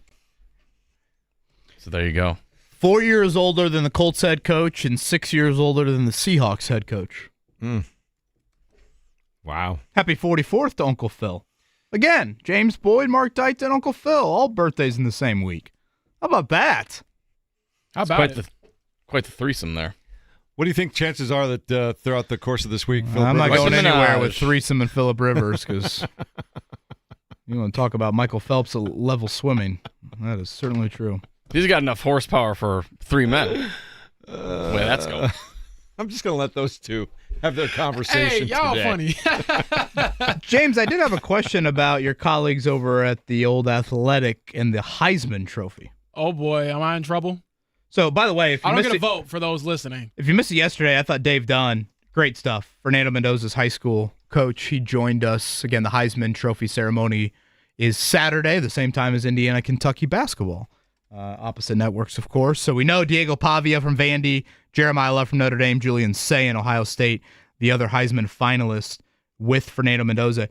You guys did a Heisman straw poll, which I think we see this, kind of around, sports media at times with these awards. Basically, what you do is James Boyd, if he did a straw poll for NFL MVP, he would reach out to whatever, his colleagues around the NFL that cover the various teams, and they would all say, James, I vote for this person for MVP. You'd collect the votes, and you would let us know. So one of your colleagues has done that from a college football sense, and he did 25 people. Jeremiah Love got un first place vote. Fernando Mendoza got 14, and Diego Pavia got 11. I was surprised to see it that close. 14, 11, and 1. I'll stop by the New York Times offices and handle this later today. That's a travesty. It should have been. Screwing that was. My hot take when it comes to Heisman Trophy winners, MVP winners, is that there should be more unanimous ones. I don't see a scenario where Diego Pavia should be the Heisman. Now, Vegas personally has the odds shrinking a little bit. Fernando Mendoza is still the definite favorite. Pavia is at plus 650, so that would be $10 to win 65. It is interesting. I think we've talked about this maybe a few weeks back. And by the way, who do we got? Scott Doctor. What's his last name? James, I butchered it earlier. Dr. Men is going to join us, college football writer, coming up at 9:30 to talk more about this. But it is no matter who wins a Heisman, and I assume it will be Fernando Mendoza, it's one of the worst years for the Heisman Trophy ever from a statistical standpoint. Like if you look at Mendoza's numbers, for example, or even Pavia, and compare it to the last 10 Heisman winners. Yeah, it's like if Asher Gentry, if you were born a year later, you'd win it this year. Oh, overwhelmingly. Mm-hmm. Yeah, I mean, it's, basically the Heisman Trophy winner typically is you throw for north of 4,000 yards and you have north of 40 touchdowns. And right now Mendoza, I think it's under 3,000 yards if I'm not mistaken, even with the Big Ten title. Touchdown-wise, it's north of 30, but still. So Pavia, slightly better individual numbers, but of course Mendoza, better team. I would argue better moments, whether it's the Big Ten title or Oregon or Penn State or even Iowa. But I don't know. I just found that interesting of are we living too much in the Big Ten bubble here? Because you do have voters from all over the college football nation here. And is this going to be a closer award than we think? That straw poll would indicate, yes, it's going to be closer. Yeah, I think it will be closer. And also, I feel like Vegas is just, again, clairvoyant when it comes to this type of stuff. No, they were dead wrong on Notre Dame making the playoff. Oh, seriously? Oh, yeah. I actually didn't check those yeah. odds. Mm-hmm. Well, that's also Notre They Dame. underestimated the folks in that committee room that wanted to send a little bit of a message to Notre Dame about. Well, are we underestimating the SEC with this poll? Boy, Seriously, now you got me nervous. Oh man. It's Vanderbilt. I don't want to act like it's the Alabama quarterback here. I think Mendoza, because if I'm not mistaken, I believe the window to vote started Saturday and closed Monday. Well, everybody was watching what on Saturday night? I was going to say, do the moments matter? Yeah. And that moment matters to me. You brought that up, and that's what I've been thinking all along when you take a look at the moments, because there are not gaudy statistics for any college football player this year for the most part. So it is about moments. And in the biggest moments that mattered to Indiana this year, behind on the road late at Iowa City, throw a pick six, come right back and win a football game on the road at Oregon. You're down to Ohio State in the middle of that game, and you put together a touchdown drive, and you guys hang on to win. And then another big moment, the pass when you need to run clock and keep Ohio State out of it, you throw to Charlie Becker downfield in a big moment. He just keeps coming up with moments, Kevin. Oh, yeah. Again, I would give the award to Mendoza, to be clear. I just thought it was interesting. I did see yesterday Zach Osterman had this. We've obviously see Mendoza make the media rounds here as Indiana tries to continue to market him from a Heisman standpoint. And yesterday he mentioned that he had trouble sleeping the other night due to his Lucas Oil turf burns. And so he dialed up Heisman Trophy speeches on YouTube. So he just watched, I thought he said he watched like 5 or 6 Heisman Trophy speeches. It's preparation. His speech will be epic on Saturday night. I had fun watching him in the I postgame. said it Monday. He is WWE promoter, has met Joel, whatever his name is, the preacher dude that's on my TV. Or Osteen, yeah, Sunday morning. If those two had a kid, who's the biggest WWE promoter of all time, Mark? Promoter? Or, whatever. Media personality. John Cena. Hype man. If John Cena and Joel, the preacher dude, had a kid, it'd be Fernando Mendoza. Yeah. Here's one from Michael, I hope I'm saying his last name correctly, Niziolik. He covers... Niziolik, right? Niziolik. That's joining us tomorrow, by the way. Oh, nice. So we're going to figure out how to say his name by tomorrow. That would certainly help radio. But he covers IU for the Herald Times, and he had a quote yesterday that I loved from Fernando Mendoza. I didn't want to get fined and put a bad image out there for the university, describing his flipping champs line. What a guy. What a guy. Sounds like the Colts quarterback. I know. How do you We got to trash get the talk two with of them in a curse room. words? That is a great idea. I think there's a lot of similarities when I hear him talk. I honestly think there's a lot of similarities between Shane Steichen and Phillip Rivers from a verbal sense. Feels a little more entertaining. Well, I will yes, say- but I mean, in some of their language and some of their... For sure. But Kevin, you can vouch for this. When we get Shane off the record, he certainly has some edge to him. Oh, like he yes. isn't as buttoned up, which I would imagine most coaches are like that. But just that is a great point. little peek behind the curtain. The dude he's wired. Yes, he's wired like Phillip. And he loves Phillip Rivers like I love bacon, Notre Dame, Tiger Woods, Blue Powerade, nacho cheese Doritos, Tito's, and my family. Tito. You're the best. Notice that family was listed last. I don't know, man. Wow. Save the best for last. Oh, nice save there. Right? You go. You tell James to shut up. That was nice. How about James telling me to shut up yesterday on air? Yeah, I feel bad about that. So Jeff and Mark laughed at me last segment, cackled at me, and I believe at Marcus Burton, if I heard them We were laughing at Mark's joke. And James Boyd told me to shut up. You've had quite the I week. need to go. Hold on. I got to go. Give him a hug. I love the view of the world here. Yeah, he's over standing in the corner. While he's standing in the corner feeling shame, we're going to take a quick timeout. We'll talk more Phillip Rivers. I was just in timeout. Is there a move to be made? Is there more magic to be pulled out of the hat for the Indiana Pacers? We'll talk about that as we continue at 93.5 and 107.5 The Fan.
Oh, Mark's on one today. It's my favorite Frank Sinatra song, by the way. He's got a bunch of them. Jeff might be in the mood for a third tonight. Mm-hmm. That will not be happening. Christine. The third will not be happening. Philip Rivers' inspiration on that. Got the best of Frank Sinatra right here. Oh, look, a bottle of wine. How'd that get there? What's with these bed of roses? Ooh, you remember we went to France last summer? We Guess just where had, this little pill's going? We just down had the hatch. Had a whole case of wine delivered from one of the wineries we visited last year. Looking forward to that. Whoa, okay. That'll be good, man. All right. Come on Stun over. on us. Y'all Come on ain't got over. no bottle of wine Come on getting over. delivered. You got a Tito's bottle sitting on your counter. Come on over. Kevin can bring his Tito's and we'll all have a good time. Mark, is this simply... Why is there a camcorder set up? What's going on over here? Is this simply Philip Rivers going out back for a smoke break? He's got to get out of the house. Too many kids, too much cake. I mean, you imagine this? Christmas time with 10 kids? Well, they've said this economy's not that great, and the retirees are coming out of retirement to go back to work. That's what Philip Rivers is doing. He's like, I can't do this anymore. These bills are killing me. I know the jokes are hilarious, but I genuinely believe this dude loves football just a little bit more than maybe anybody else. 1,000%. If you think about it, I mean, 1,000%. there's no, and again, I'm not, rewriting anything new here, but Jack Doyle had to absolutely love football to play at the level that he did and be as successful as he was. He's younger than Philip Rivers. He's never thought about going back out there. And that's the case for 99% of athletes who leave the game. And this dude is, to his credit, even over the last 5 years, has kind of retired but never fully retired. He signed the one-day contract earlier this year back in July with the Chargers to retire as a Charger and was crying and all of that. And then later that month, he goes on the Dan Patrick show and says, you know what? I can still play. And he's just wired like that. And now he needs the Chargers to lose to get his current team into the playoffs. Boy, which is full kind circle. You know what would be awesome? Full circle. What would be awesome is if both of them become wild cards. Philip Rivers has to play the Chargers in a wild card game. Well, you would need one to I understand, win but the I'm just saying division, at some but yeah. point in time, that would be awesome. I said it to lead off the show. Go Chargers, go! I said it to lead off the show with you guys, but just to reiterate it, it's amazing. On the commute in this morning, I thought to myself, can you imagine on August 10th, me walking into the studio or at training camp, wherever we were doing the show at that point, and saying to you guys, hey guys, Philip Rivers will start more games for the Colts this season than Anthony Richardson. I was thinking, what's the more ridiculous statement? If you would have come in at training camp and said the Colts will be 7-1 at the top of the AFC at some point this season, and they will also start Philip Rivers at quarterback. If you would have said either of those, I think the latter. I had him starting 5-2, so 7-1. I mean, yes, it was obviously a great start, but to me, Mark, it's got to be the Rivers one. It has to be. Has to be. And that's what very well we could be looking at. So again, Colts of practice at 1 o'clock today. They've changed their schedule to a practice on a Wednesday since Philip Rivers has arrived, and we will get clarity on him and Riley Leonard and the knee injury and Brett Rippon looking like me at a high school dance and so on and so forth. All right. And we're going to talk to Stephen Holder about all of this coming up in just a few minutes. He will give us the latest from his perspective at ESPN. Speaking of ESPN, Shams Charania yesterday, guys, reports that the Pacers have engaged, quote, in active trade talks around the league to find a center of the future after losing Miles Turner in free agency, unquote. James, you had rightfully said that you were just too busy with Colts stuff yesterday and Philip Rivers to worry about that. But that's not insignificant when Shams Charania reports that, Kevin Bowen. So what would you be giving up? I have no idea. That's the thing I haven't had a chance to dive into. Would you give up for the right guy? And I haven't gone enough through the list yet. But for the right guy, would you trade that first-round pick? Hell no. Nah, I need that. No way. I need my top 10 pick. Could be top 5. Unless that center is Jokic, I honestly view center. No, it's not going to happen. Well, hear me out. Yeah. I view center in the NBA a little bit like running back in the NFL. It matters, but it's a luxury. That's just kind of how I look at the position. Wings and guards matter more. So, no. Yeah. No chance I would do that. And to that point. And really, right now I'm not trading Matherin either. But you know that I'm biased. I love Matherin. I'm right there with you. KSL in Salt Lake City's Ben Anderson's even reported that the Pacers have inquired about Walker Kessler for a long time. So maybe that's the kind of deal you're looking at. A first-round pick for Walker Kessler, No. you might as well get the whole state of Utah. My point of the discussion is that we're not giving up the first-round point. I wanted to throw it out there so that we could refute that. But we're talking about guys like Walker Kessler if they go out and get somebody. And then, to your point, Kevin, what do you end up giving up for a guy like Walker Kessler? James, were you surprised at all?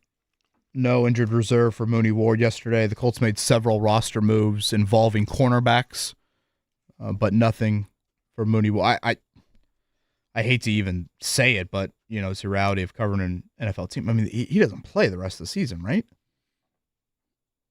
I would think that's a no, because 3 concussions in 14 weeks. The last one you had before this one, you contemplated retirement, had very bad symptoms. Now, I'm hoping and praying that you are not experiencing those symptoms right now. But, yeah, I just think that you really have to be very, very careful with that. Well, and you know what I thought was careful yesterday? Lou Anarumo's comments about him. Asked multiple times, I believe you asked it, asked multiple times about Javarius Ward. And again, just to provide context, this is his 3rd time in concussion protocol in 3 months. I don't think I've ever seen that for a Colts player. Every time he was asked about it, he immediately or eventually got back to the human being. Yes. Human being. Not cornerback guarding Jackson Smith and Jigba on Sunday. It was human being. So we'll await further clarity on that as well. Stephen Holder, we'll ask him all these questions and more coming up next. It's 93.5 and 107.5 The Fan.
With KB, JB, and Jeff.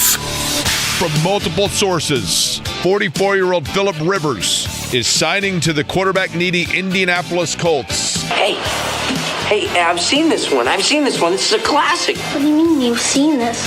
It's brand new. Yeah, well, I saw it on a rerun. It's a rerun. The 44-year-old grandfather. I was definitely a little surprised.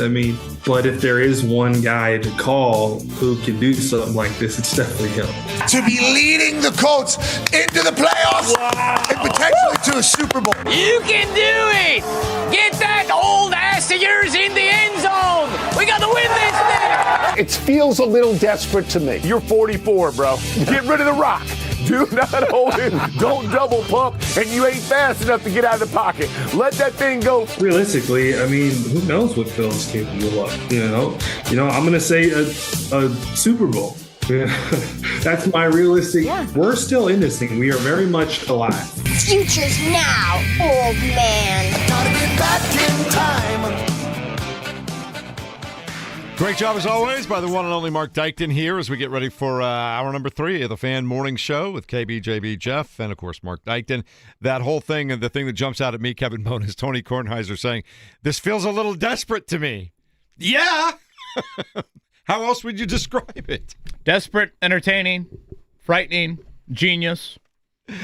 All you got a lot one. of choices. Yeah, let's find out what our next guest thinks of this whole thing. He covers the Colts, as we know, for ESPN, and he's been a good friend of our station for many, many, many years. And he's been all over this story as it's been unfolding, as the rest of us have been watching. Stephen Holder joins us now on the Payless Liquors hotline. If you had to choose one word to describe this, what would your word be, Stephen Holder?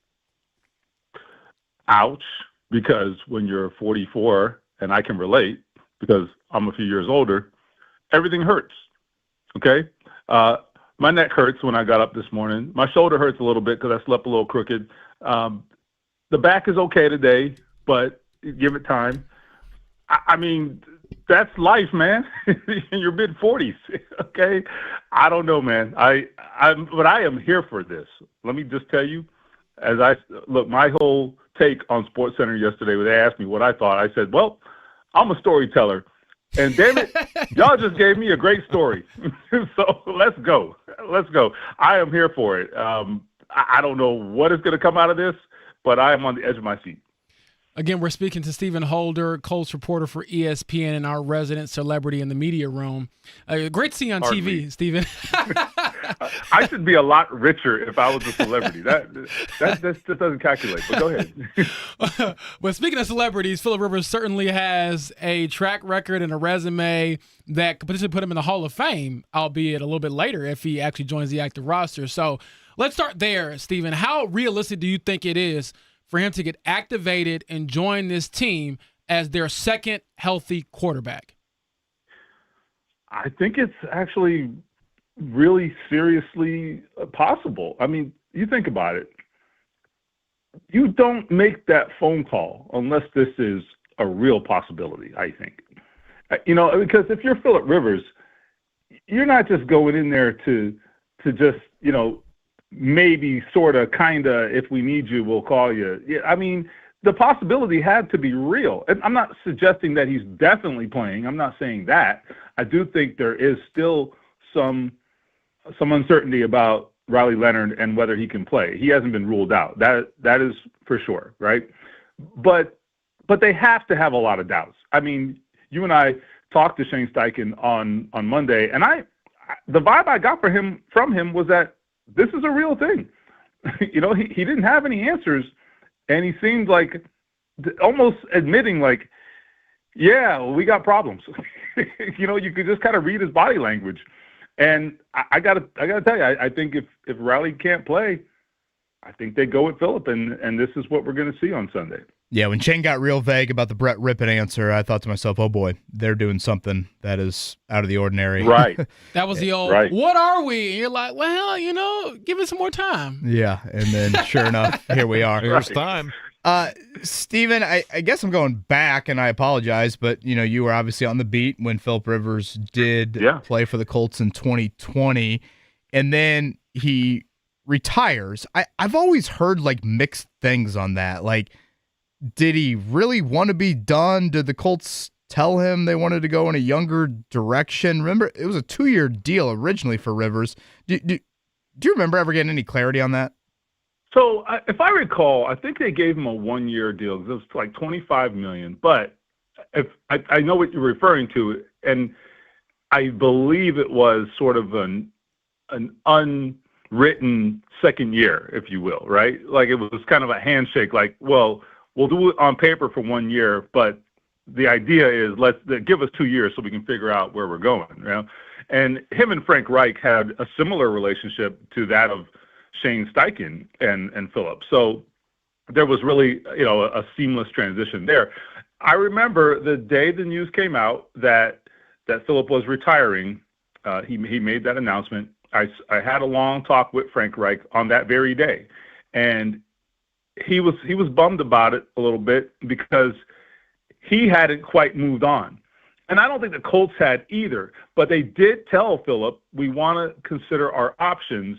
And at the time, I think that was the spring where Matthew Stafford was out there. Obviously, Carson Wentz, his situation coming to its apex apex is definitely the wrong word, but an end, I guess, in Philadelphia. So there were a lot of machinations going on in terms of quarterback. And I think the Colts were looking at it, I think mostly Chris Ballard was looking at it from the perspective of, look, this is not a long-term solution, and I owe it to my team to try to find one. I agree with that. But I also think, in retrospect, there really wasn't a great long-term solution outside of Stafford at that moment, and they were not willing to make that deal or weren't able to make that deal. So, yeah, Rivers, in retrospect, looks like if they would have – he looks like a better option. I'm sort of filibustering here. But what I would finish by saying is this. I think had they come to Phillip and said, we're all in for 2021, he would have been more likely to go through with it. They gave him an opportunity to consider his options, and when he did that, that's when he decided, you know what, I'm fine retiring. Okay, getting back to present day, we did see the Colts on the transaction log yesterday. They worked out a quarterback by the name of Seth Hennigan, I believe is how you say it, undrafted free agent out of Memphis, spent the offseason with Jack. If you say so, okay. Yeah, thank you. I was waiting for you to correct me on that. I have no idea, so it's fine with me. So I've never heard of the guy. He's a drafted free agent out of Memphis, Jacksonville, spent the offseason with the Jags, was on their practice squad for a month. But that's it. Like, they didn't do the big quarterback tryout necessarily. I guess there's a report out there that they might have tried to get Sam Ehlinger off Denver's practice squad. I don't know, how much that has been confirmed or not. Did you hear of any other quarterback whispering besides just Phillip Rivers? No, in fact, we hadn't even heard about what's the young man's name? Seth. We'll just call him Seth. Neighbor Seth. Oh, we hadn't heard about Seth. Good old Seth. Good luck to you, Seth. We actually were told initially the Phillip Rivers workout was just that, Phillip Rivers. And so I think that speaks to what was said privately is it was demonstrated by their actions, and that was they think he's a better option than what's out there. Even better than Seth, apparently. And I think, listen, I don't know if that's going to prove to be true, but I also understand how they come to that conclusion. And it's bad, right? We are in the second week of December, all right? There are no quarterbacks to be had at this time of year. There just aren't.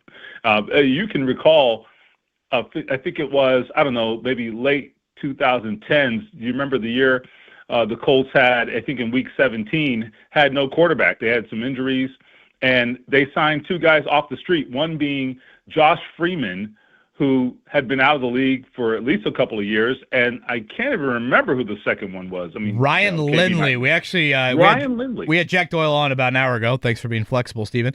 And Jack went over that week because this is the only other time, Stephen, I can recall the Colts being in this dire of a quarterback situation in a given week since then. Right, and so I think that is a precedent for sure, and it speaks to the level of desperation you're in at that point. I mean, Ryan Lindley was selling real estate, man, and they pulled him out. I think he was in Arizona, maybe, like living out in Arizona, and they were like, hey, you want to play football this week? And he was like, sure. And I think Josh Freeman was playing in some semi-pro league that I literally had never heard of, and I was like, this has got to be the most ridiculous thing I've ever seen. And they actually split those two guys.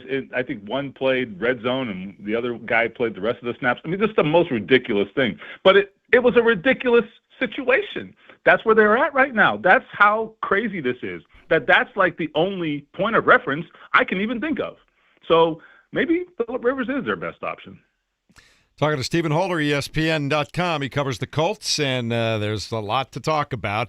We've talked about health. We've talked about what's going to happen to quarterback here.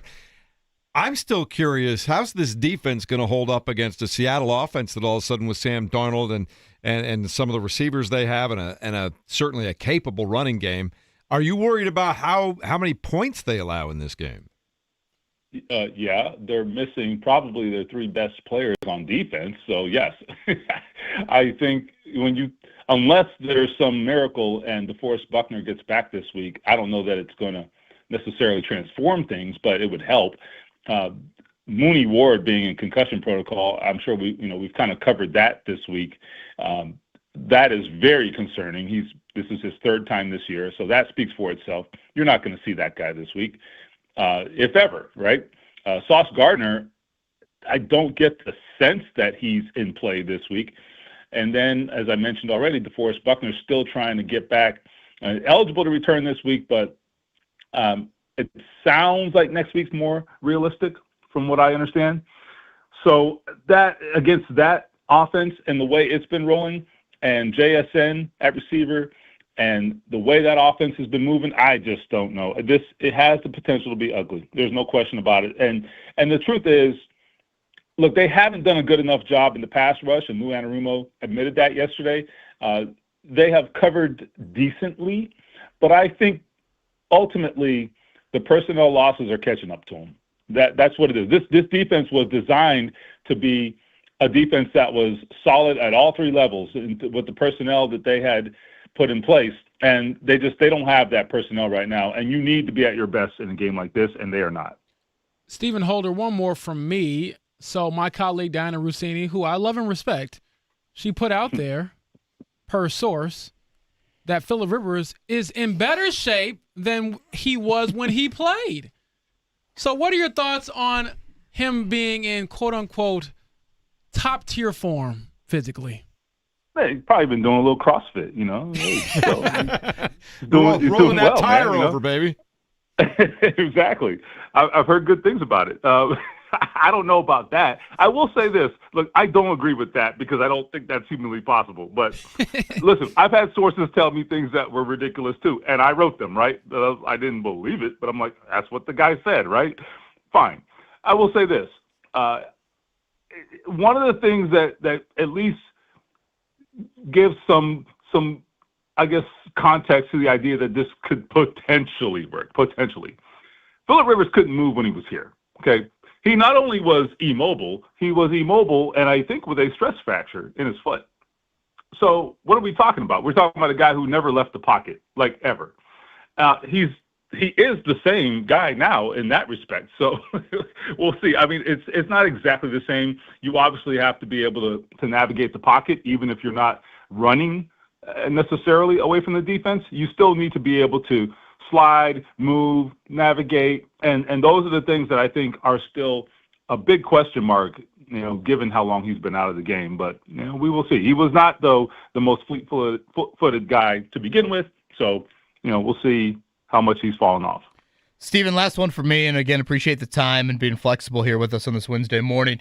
We could be looking at Phillip Rivers starting the final 4 weeks of the season. We could be looking at Riley Leonard, starting at some point again, or I guess it would be his first start, but starting as well. So, given that context, how much do you think the final 4 weeks of the season, with the Colts likely needing 2-3 wins to get in the postseason, how much do you think it matters for the future of Chris Ballard and or Shane Steichen? Man, this is what I believe. I think if you are Carly Ursay and her sisters, Carly Ursay Gordon and her sisters, I think you have a good sense of what your intentions are now. I don't think you can let these last 4 games truly change your position. And I don't know what's the right move, right? But I think you have to go with wherever you're at now. Because if you're swayed by this, you're not getting an accurate depiction of anything. What are we even looking at? You know what I mean? Like, what is this? This is a train wreck. The building's on fire. You know what I'm saying? So, like, we can't make any judgments on that. I don't think, as much as I'm not defending Chris Ballard or Shane Steichen, like get them out of the tailspin, right? But at the same time, you know, what are we talking about? This is not a true depiction of anything, and I don't think it really tells you anything about your team. So I would say the right move, whatever it is to not put a lot of weight into what happens down the stretch here, because it's kind of like not real. I mean, Phillip Rivers is playing quarterback. That's all we need to say. It's kind of not real. I'm going to put that up on a wall somewhere. Sounds like a bumper sticker, right? I think about that every day. That's your slogan for life. Like, everything you see happening in the world. Yeah, this isn't real. Well, it's going to be real on Sunday afternoon. Stephen, thanks for stopping by again. Thanks for being flexible today. We'll talk to you soon. All right, see you guys. There he is from ESPN. It's kind of not real. It almost feels that way, doesn't it? Yeah, I mean, I've been in the twilight zone since I started covering the team, though. So I'm just gonna stay here. I laughed at Brian. Brian goes, "I doubt it was CrossFit because everyone knows that if someone does CrossFit, they let you know they do CrossFit." Good point. That is a very Brian, good point. that made me chuckle. I saw one yesterday after we got off the air too. Somebody said there needs to be a 30 for 30 made about just the last 24 months of sports in the city of Indianapolis. I mean, think about quite depressing from the but I mean everything. I mean, you do have some high highs. Yeah, I mean, the Pacers got all the way to Game 7. There were some incredible cinematic moments. Obviously, Indiana football season speaks for itself. Purdue going to the Final Four. Purdue, well, you know what? I got to go was back. Thinking only of pro sports when I said that, because Yeah. I was like, oh, it's the Pacers and Fever actually had a nice run as well. But to your point, I agree. But and then you think about having a college football championship game here. You think about all-star games that have taken place here. You think about all the things, Caitlin Clark coming here, all the things that are going crazy now at the Indianapolis Colts. It really would be an amazing 30 for 30 for folks who are certainly interested in sports in this area. Well, sign your boy up. I'm ready to be on TV. Mark, start producing that, all right? You and I will start getting that taken care of. That last question for Steven. Do or should these 4 games matter for the future of Chris Ballard or Shane Steichen? I kind of agree with what he said, where I think the die has pretty much been cast. So the die is cast where then? If it doesn't matter, then they're back? I can't imagine that Chris Ballard is back unless all of a sudden Phillip Rivers comes in, wins 3 of 4, and a playoff game. So it does matter. Is that going to happen? Sounds like a conference championship game. It can only matter positively for you? Yeah. If he's not back, why did they let him deal 2 future first-round picks? It's a great point. That is a good point, Mark. And a that's great why point. the question is hard to answer. Because the But season it's been hard to has answer every year. And, you know, we're going to get at the end of the season, and it's going to get murky with timelines. The Colts were out of the playoffs. Like, Colts are out of the playoffs right now. Like, I feel like if the Colts lose 3 of their last 4, we're going to get to the end of the season and be like, well, injuries, you know, to Daniel Jones. I mean, they were out of the playoffs and Daniel Jones got hurt. Like, it was spiraling downward. Before that, right. So Does she call him in and say, okay, give me your plan to fix this? Once the season's over, she brings him in. They have their end-of-the-year review of everything that's going on. And at some point, doesn't she just take off the hat and look right in the eyes to Chris Ballard and go, tell me what your plan is to fix this. How are you going to fix this? didn't he do that to her father last January? Well, this is the first time she's doing that review. So I don't know. Yeah, Ballard actually told us on these airwaves back at the Combine that Jim Irsay told him to fix it. But would we say up until the Daniel Jones injury, he had fixed it? No, that's the point that That's Kevin what I was just making. said. You were out of the playoffs. They were losing. They were already sliding. So I don't think there is a definitive right or wrong answer here. Yeah, I think you both have made good points. The point Mark makes is one that I can't get out of my head of like, you don't let your organization make that trade if you don't think this is the core you're with for the next whatever, 24 months, we'll say. Mm-hmm. Yeah, I think with that move, when, again, the report was that she said, do you want a Band-Aid or do you want to fix this for the long term? And they fixed it for the long term by pulling the trigger on that trade, right, wrong, or indifferent. You are tying yourself to Chris Ballard. Are you really saying, we trust you enough to get rid of our next 2 years' worth of first-round picks? So that's on one side of it. And the other side of it is we could be looking at the biggest collapse the NFL has seen in, 13 years, James, right? 2012 Bears, is that the last time a team has started and the man of the Colts have started and missed the playoffs? Yeah. Yes. If the Colts were to miss it. And everybody involved goes, yeah, but. So. And I get it. That trade happened when it was blue skies and sunshine and the Colts were feeling themselves and looked like sky was the limit. But now reality's starting to set in and everything. So it's like, well, you felt good about it a couple weeks ago. Now the wheels are kind of falling off. You still feel as good about it as you did? Because right now you don't have your best defensive player. You don't have the guy you traded 2 first-round picks for. You don't have those 2 first-round picks anymore. You don't have the quarterback that you had traded for. You're so far down the options list that you're picking 44-year-old guys up to come rescue you.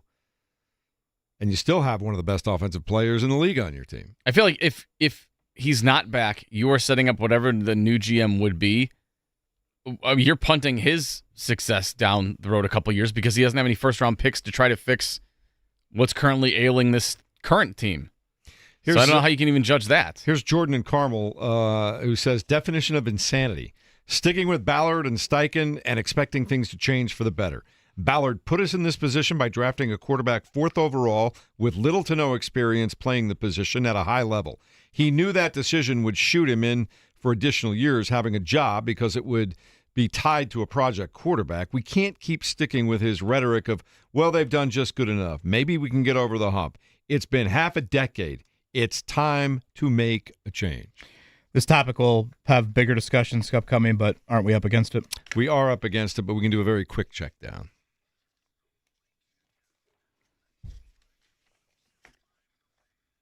All right, we'll start with the Colts and the Seahawks, 4:25 on Sunday. Is Phillip Rivers, James, going to be the starting quarterback for the Colts when they take the field in the rainy Northwest? I don't know. We'll see what the week brings.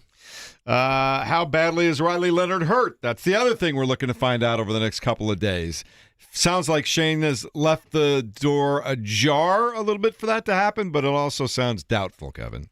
Yeah, my guess is it'll be Rivers, but again, we still got few days to figure all that out. Brett Rippon is the other healthy quarterback on the practice squad. Colts will get out on the practice field. The rare December Wednesday practice in the Shane Steichen era. It'll occur today at 1 o'clock. All right. On college basketball last night, Indiana, a win at home, 113-72 over Penn State. Lamar Wilkerson, 44 points, 10 of 15 from three-point range. That's an Assembly Hall record for points. It's a record for 3 points made at Assembly Hall by an Indiana player. And if you like what's happening at Indiana basketball and under this resurgence we're hoping for with Darren DeVries, you certainly liked that game last night. Yeah, you can see why Darren DeVries felt the need to get on a plane and make sure that he secured the transfer portal of Lamar Wilkerson. I know Kentucky was one of the teams very highly sought after of Wilkerson. 44 points, beats Trace Jackson Davis's record. And it's just a reminder watching it. I get Penn State's terrible, but Indiana has this ability offensively. Again, I know Marquette has struggled as well, but they put up 100. College teams just don't put up 100, let alone 113 on a routine basis. So the resume is still going to need more substance to it, but man, last night was another reminder. 30 assists. I mean, they do have offensive firepower that I don't think many teams in college basketball have. Also, college basketball last night, Ball State losing at home to South Dakota State 68-64. Tonight, pretty good night. Notre Dame will host Idaho at 7 o'clock, but I'll be watching number 6 Purdue, the 7 o'clock tip up at Mackey against Minnesota, James. That's a fun watch right there. I think good chance for Purdue to get back on track here. Yeah, certainly after getting blitzed by Iowa State. All right, there were 2 NBA Cup games last night. Orlando beat Miami 117-108. The Knicks over the Toronto Raptors 117-101. After this year, can we do away with the courts and do something different with the courts maybe? I'm over those. Maybe. What do you think about those, Kevin? Do you have thoughts one way or the other on whenever you tune in and you see that eye-glaring thing going on? I just remember that Pacers-Celtics game a few years back in the quarterfinal round was an awesome, awesome game for the Pacers. Really started their kind of magical run that year. Put as much effort in the NBA Finals courts as you do the NBA Cup courts. How about that? Mark, you had a note in baseball. Kyle Schwarber, 5 years, $150 million with the Philadelphia Phillies. So good for him. All right. Coming up in a moment, we have who, James, to talk about what? Scott Doctorman to talk about IU. All right. That's next. 93.5, 107.5 The Fan.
Happy Hump Day. There will be a practice over at West 56 today, not just a Wednesday walkthrough, and that would signal that maybe they want to get Philip Rivers up to speed. We'll have more on that coming up not only on our show, but throughout the day here at 93.5, 107.5 The Fan. The other huge story over everything the last month or two, college football. Indiana ranked number 1 going into the college football playoff.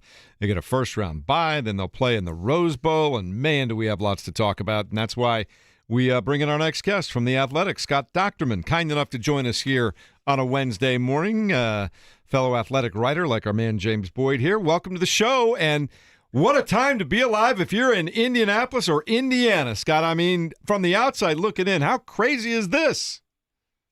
It's really amazing because I've covered this league for 20 years now, and Indiana, it's the ultimate Cinderella story. Last year was completely glass slipper, the pumpkins and everything for Indiana to do what it did. But this year, you look at Indiana and the way it competed against Ohio State, and if you removed the forks, the IU off the helmet and put a running W for Wisconsin or somebody else, you would have never have guessed that's the team out there because they were so good. And they were able to handle Ohio State in the trenches.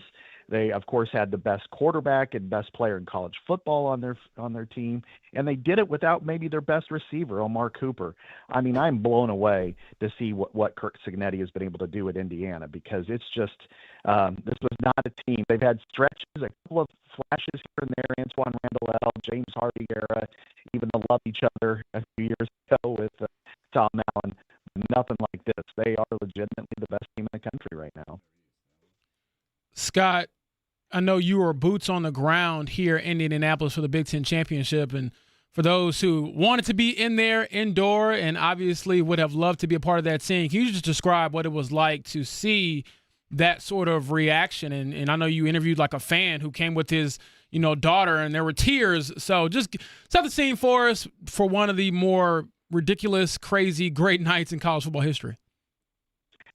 It was an amazing atmosphere because, as we know, Bloomington. Hey, Scott, can we call you right back? We're having a really hard time understanding you on this phone line. Can we call you right back?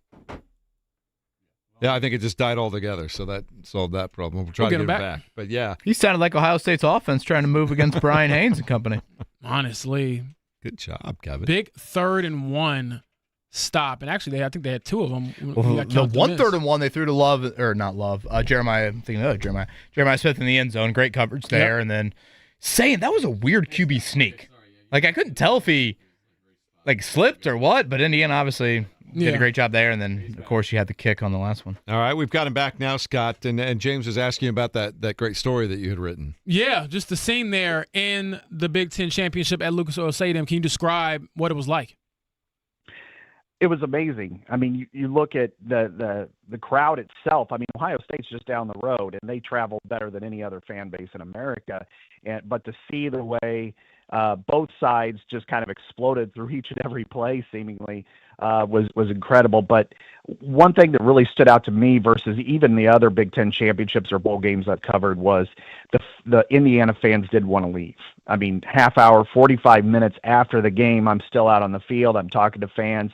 And there's still thousands of fans staying, like wanting to soak up every ounce of every moment that you saw of this incredible event. And the players were so ecstatic. They all wore these Big Ten medals around their neck. I remember Tyreek Tucker, when he walked into the interviews, the first thing he did was he pulled over Indiana Big Ten Championship T-shirt over his pads just because he wanted to just show he was so proud of himself. But there was tears. There was just so much joy and energy. And I don't know what that means for Indiana going forward. They've got an incredible story to try to finish here. But what it transpired in Indianapolis was truly a magical night. And I don't think anybody who was there or witnessed it will ever forget it. And that's Scott Docterman from The Athletic. Great scene setting from Saturday night in certainly what is a night that many people in the state will never, ever forget. Scott, do you have a Heisman vote? I do, yeah, and I turned it in after that game. I can't officially reveal it until Saturday night, but I can tell you that I hedged my vote on depending who the winning quarterback was, and I'll just kind of leave it at that. Well, I think you there gave you it up go. a minute ago, yeah. We debated a little bit earlier in the show.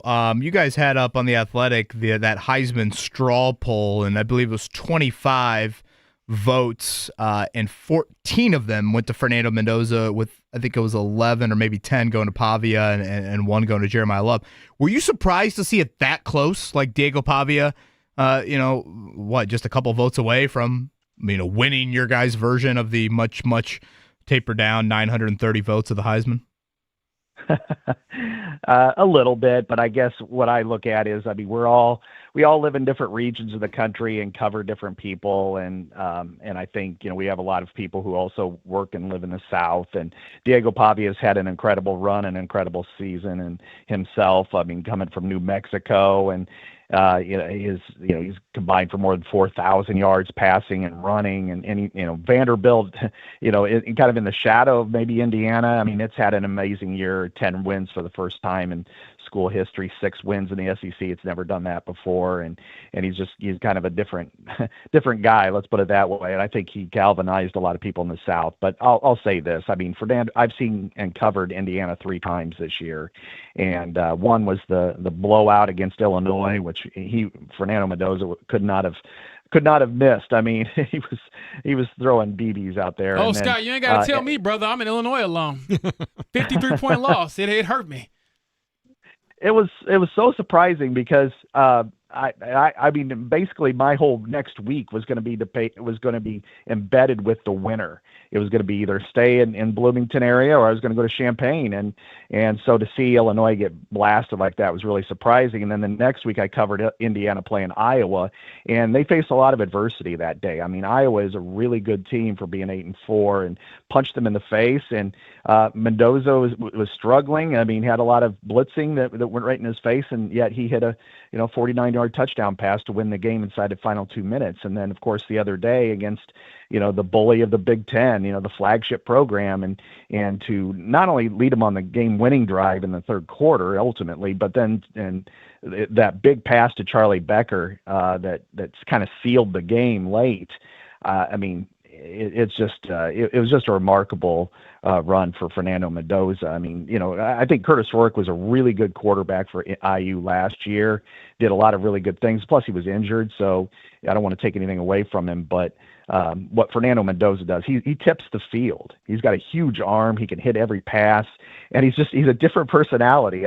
He and some of his teammates will kind of call him a nerd, and it's kind of true, but he's really earnest, and I think he's absolutely the leader that Indiana needs, and could take them all the way to the final Monday night. Scott Docterman, The Athletic, joining us here on the Fan Morning Show. I want to go back to something you kind of mentioned very early here, kind of the look and feel of this team. Like you, I've covered college football for a long, long time, and when I watch Indiana play, they are physical, they are fast, they look to me on the eye test like a top 5 college football team. And you see Ohio State doing, you talked about the 3rd and 1s, but Ohio State's reverting to gadget plays to try to get something going at one point in time. How surprised have you been to see Indiana literally just line up nose to nose with everybody and go, okay, we're going to be bigger and tougher than you are? It's a shock, and it's really a helpful product of the NIL system that you're able to acquire those players and put along the line of scrimmage and be able to go toe-to-toe with Ohio State, Oregon, Iowa, Michigan last year, and teams like that, and be able to have that kind of success. And it speaks to the fundamentals that they're in. But on the other day, 9 tackles for loss against Ohio State, held them to 58 yards rushing. The front wall was very physical at the point of attack. They were able to stonewall Ohio State's running game, which was really good. And of course, they're great on every level of defense. And then, conversely, on the line of scrimmage on the offensive side, Carter Smith's maybe the best offensive lineman in the country.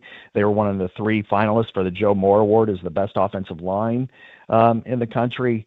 And that's something that it couldn't have been done without NIL and the transfer portal. I mean, if like Kevin Wilson became coach, 10-ish years ago, I mean, he was able to transform the offense really quickly, and it was really exciting. But they couldn't line up along the line of scrimmage because you have to have a developmental type program that can build those players unless you can acquire them through the transfer portal. And then once they were there and in place, and Kurt Signetti and Bryant Haynes, obviously on the defensive side, they're able to put it all together and be so fundamentally sound and physical. I mean, that's just rare. And it just shows you how incredible of a coaching job they've done, because you can't do that without being so technically proficient the way the Indiana is. Thanks for stopping by today. We really appreciate your viewpoint, and keep up the good work over at The Athletic, and we'll talk to you again soon. All right. Thanks for having me. Appreciate you. Scott Docterman, The Athletic, a little bit more on Indiana. And I think that's the one theme that we keep hearing from the people who cover college football today on a day-in, day-out basis, James, just the fact that they just look and feel like a real deal college football team that could go up against any SEC team. The trenches is what really stood out to me. They crushed Illinois in the trenches, and they've really done that to a number of teams this year, and now they can hang with the big boys, and that's usually a difference. You can find the skill guys, I think, at the lower levels and the JMUs and other places like that, but to find the trench guys is a big, big difference, and so here we are, IU with the chance to win a national championship. All right, we'll give some of you the last word, and we'll get you ready to go for Wednesday. I know you guys can't wait to get over to West 56th and see what's happening over there, but we got some work to do yet, so stick around. 93.5, 107.5 The Fan.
Well, we will get our. I would think you guys would get your first look at Philip Rivers. What number do you think he's going to wear? 17's already taken by Daniel Jones now. James, any idea on what that might be? No chance. Would he go with the number of kids he has or something like that? 77. But I was reading something, and George Bremer, shout out to my former Colts colleague, was mentioning how he believes if a player goes on IR, their number reopens. So could Philip still wear the 17 that he's made pretty famous throughout the years? Interesting. I'll ask him about it. All right. Other things. What are you most looking forward to going over there today, Kevin? Just hearing people talk about everything, or? I mean, honestly, hearing from Philip Rivers. I mean, I spoke to Philip Rivers on Zoom probably 50, 70 times in the 2020 season. I've never seen him in person in my life outside of Colts practice from, 100 yards away and wearing a mask. So, that aspect to it is a little bit from a unique standpoint. Sounds like Kevin wants to sniff him. I've always enjoyed hearing him chat, and I think he provides great insight, and obviously has a totally unique perspective on the game of football, and is football obsessed. So yeah, and health of Riley Leonard, and health of Mooney Ward, and again, I'll go back to what I said a little bit earlier. Right now, the Colts are outside of the playoffs, but if you just lived in the vacuum of only looking at the standings, they really need just to win 2 of 4, maybe 3 of 4. But if you win the right 2 of 4, a.k.a. the last 2 games of the season, Jaguars and Texans, I think that should be enough to get in. And when you say that, it doesn't sound that ludicrous. But then when you factor in the opponents and you factor in your current state of the quarterback room, obviously it's much more daunting there. So, yeah, we'll see how it all plays out. Yeah, wow. JMV making an appearance real quick here this morning. I dig that right there. By the way, Scotty did some research today, and he said Tommy Maddox had a 6-year gap between playing for the 1995 Giants and joining the Steelers in 2001. These, John. Look at this. Little Yeti action coming in. Is this a Christmas present? Thank you, sir. With my name on. Our names are on it, too. How about that? Actually, no. Spencer Thompson of Thompson Furniture down in Columbus when Doing I was a great down job in with Columbus Butler on Thursday. yeah, sponsors Butler Action. Made all of these for everybody here. Got a couple for Aquarian Company and got one for James. Thanks, buddy. Hopefully Thank you very much. I think I hit the right teams right there. So. Oh, my gosh, you did. John, this is better than my family. There you go, yeah. So, look at this. We're going to go Irish over family here. Swap that out. Thank you, Spencer, from Thompson Furniture. You can crash the show anytime you want, JMV. I'm going to be honest. We've done this show for several years now. I don't know if I've ever seen JMV in here at 9:52 in the morning. This is outstanding. I got nervous when I saw him with our in names on them. How about that? Gosh, this is great. This is better than Notre Dame making the playoff. Like I'm matching right now. Thank you. Mm-hmm. Man, oh, man, oh, man. I was saying Tommy Maddox, this is according to Scott Johnston, Tommy Maddox had a 6-year gap between playing for the 95 Giants and joining the Steelers in 2001. He did play preseason games in 96 and 97, an Arena League season in 2000, and an XFL season in 2001. So while it wasn't in the NFL, he was playing all the time. And Tony Mandarich, remember him? Suffered a concussion in the 92 preseason, missed the entire regular season, so his Green Bay career officially ended in 91. He played for the Colts in the 1996 and 97 seasons before retiring due to a shoulder injury. So Scotty doing good work there. Am I seeing negative 2 degrees on Saturday? Yeah. It's insane. I won't be here. I mean, what the fuck? Whoa, jeez. Hitting the say- dump button on that I one. didn't say That was a bit You close. went right to the edge I there. didn't say it. That was close enough for You know me. who's going to get in trouble? Kevin's not going to get in trouble. Oh, here we go. I'll get in trouble. The dump button has been hit. I think that was the first time I've had to dump Kevin. Unlike some others we've discussed today, I definitely pulled out there. I don't know. You are on one today. I like it. Bring it back. Gosh, I James, want more. you're not kidding. The weather in Seattle is much better here. 50 degrees and cloud and rain. Take that over what you got this weekend. Oh, brother, like I said, I'll be sending you postcards. Man. I don't know if it's postcard weather, but it's better than what. I'm going to take this What we got? personalized Yeti, stay indoors all weekend long and watch TV. Kevin needs to fill his with bars of soap and wash his mouth Yes. out with that language. All right, we got